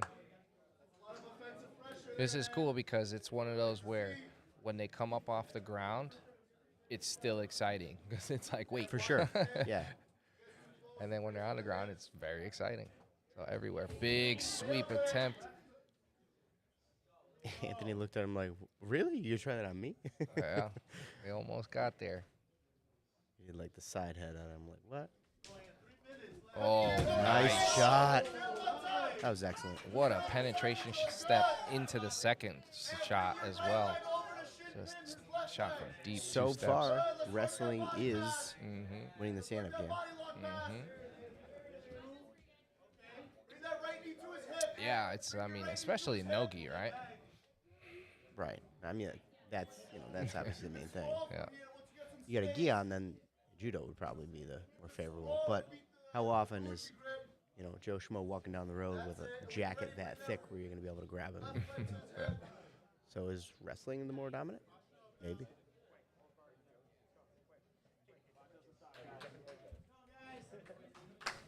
Yeah, and even with wrestling like Greco, you get the same type of feel of that upper body throwing without the gi. You get a lot of those same throws from underhooks and overhooks. Hey, Eric, 2 hands on the armpit. Back onto your feet. 2-on-1. Push on the hips. This is one of those matches that's like entertaining throughout, even when there's nothing happening, just because you know how explosive both these guys are. Even sitting, laying, back control, standing, wherever, So I'm waiting for something right now. Yeah, 90 seconds left, and we're both back on our feet. So far, Anthony Williams with 2 strong takedowns, in on a third. Frigesh gets the underhook to stuff that one. Anthony's doing a good job keeping the hips away. I think that's smart in his move. Because if anything, I think Frigesh would have the advantage here. Looks for a lat drop. Frigesh, hip to it, stays heavy. Just under a minute remaining.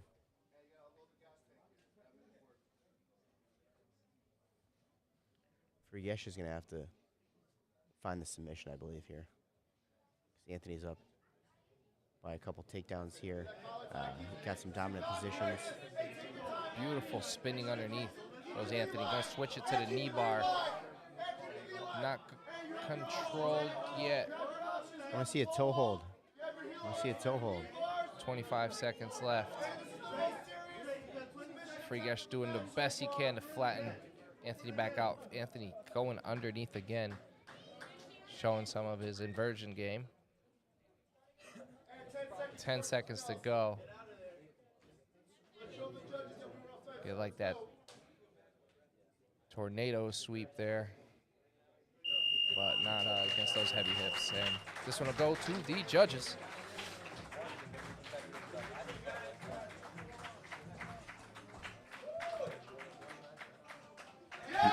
Winner, Anthony Williams with the win. in the co-main event. Wrestling dominates judo on this day in a jiu-jitsu match. Matt. No. I'm just watching. I'm just watching Anthony move around right now. I forgot where I was for a second. I'm like, he's tired. He's tired, but he's happy. Frigesh's last match was super exciting against Adrian, and I was expecting nothing less. Yeah. I'm happy to see that. I'm happy to see him compete at any time. Frigesh, win or Definitely. lose, he's exciting. Definitely. We got one more match on the night. It is 7:30. Holy cow, we are running smooth. I like it. Main event tonight is Jamie Nottingham, brown belt out of Jiu-Jitsu Mill, and he's taking on Rory Connors, purple belt out of Connors MMA at 165 pounds. Let's kick it over to Jeff for one last time for the main event. All right, it's the main event, but Frigesh, dog. Anthony Williams, dog. All right, our final match, match 19, the main event. Out of Jiu-Jitsu Mill, brown belt, Jamie Nottingham.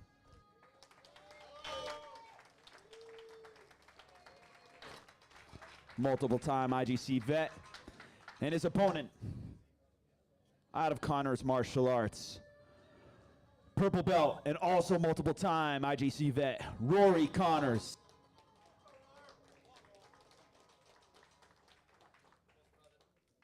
Super excited for this. Super excited. Let's go. Jamie Nottingham, Rory Connors. Jamie right away, pulling guard. Jamie's Looking to attack get is underneath. going after the legs, and Rory's got a really, really good top game. I've seen in the past a really good top game. He stifles a lot of people from top.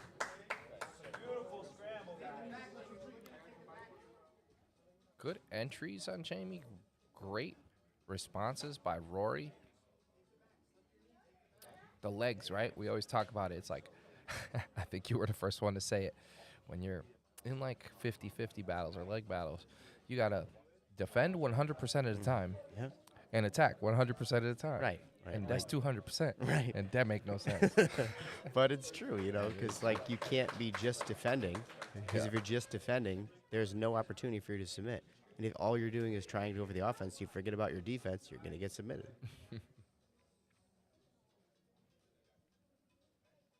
And I'm not comfortable saying 50-50 because you want to go 100% for that finish. Because if you're not going 100% for that finish, Yeah. and he is, guess what? You know? 200%. 200%. Rory doing a great job controlling the foot, though.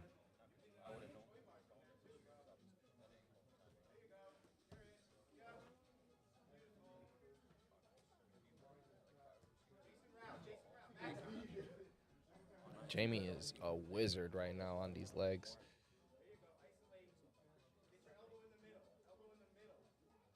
Rory's doing what he can. Defending really well, hiding his heel.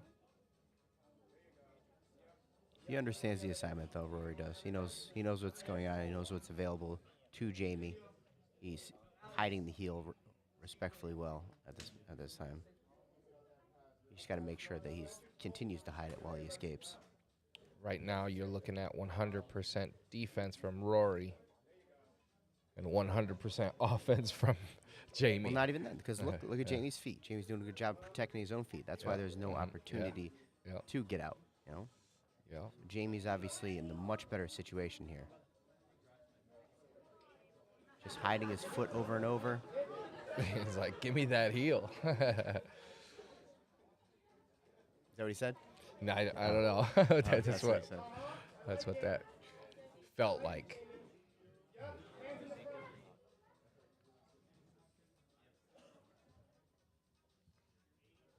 And he's locked onto Rory's hip, man.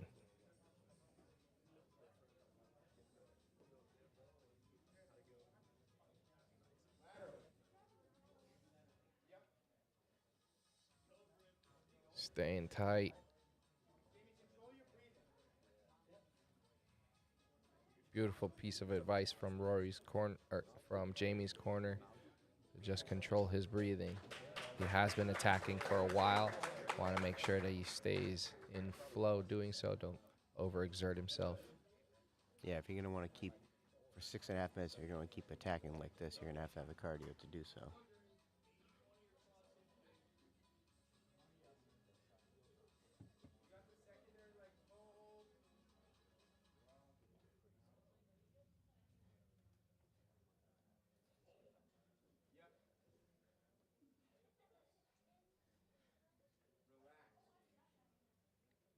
Jamie still looking for that heel, that inside heel hook attack. Rory still doing a great job hiding it, spinning when he needs to, doing his hand fighting. But the fact that he's not threatening Jamie's legs at all, and I don't even advise him to, because Jamie right now is extremely hungry for this heel right now. Right? Sitting back for a heel himself may leave him super vulnerable at this point. Mm-hmm.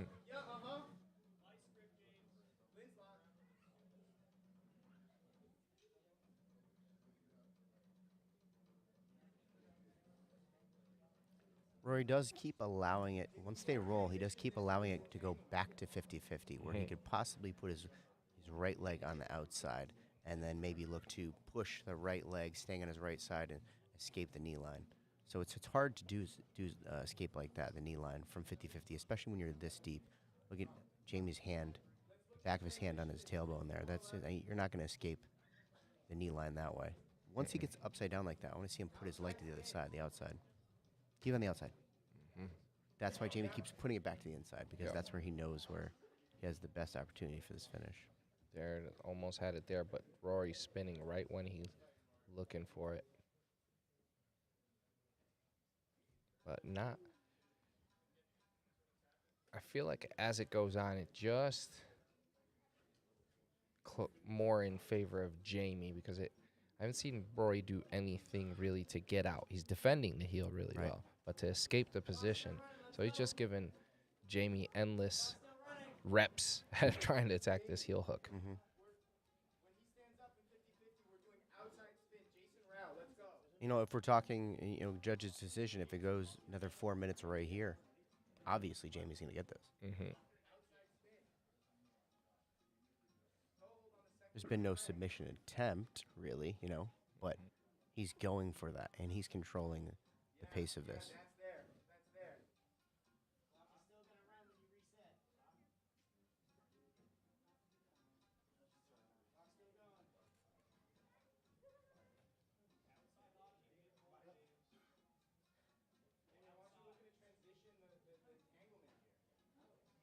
We're looking to set up a saddle or top position. He's keeping his legs super straight. You can lateral knee bar, Jamie. You can lateral knee bar there. Hey! Beautiful. They've pretty much covered every square inch of the mat rolling through. Multiple times. So.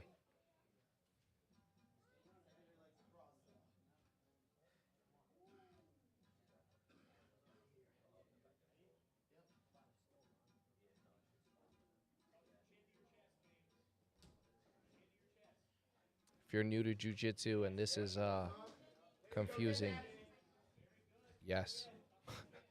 Yes, it is.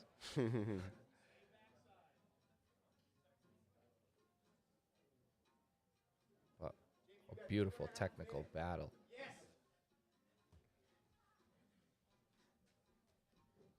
Even a little boot there on the way out. Got it. Oh, he caught the heel right when he caught the heel. This time he caught it the outside heel hook. 7.5 minutes to get there. That was Well, it was a good fight from that position. Winner Jamie Nottingham. But he was deep in that defense. It wasn't anything like beginning stages of that position. He was deep in that, and he was having to fight from the very worst position. Yeah. So that itself is really challenging, and he was just defending. yeah, it was incredible. That's our main event right there. That was Rory Connors taking loss by Jamie Nottingham via heel hook. Jamie Nottingham, incredible performance on staying fundamentally locked into 50-50. His legs, his heels weren't exposed, but also at the same time, Rory wasn't really opening up to expose those heels, which led to Jamie nonstop being able to attack. And eventually, it was a matter of time before he was going to catch that heel, and he caught it that one time. Rory tapped right away. I'm willing to bet either tomorrow morning, Monday morning, whatever it is, he's going to grab his dad, and he's going to go, let's drill this position. And then the next morning, and then the next morning, and then the next morning.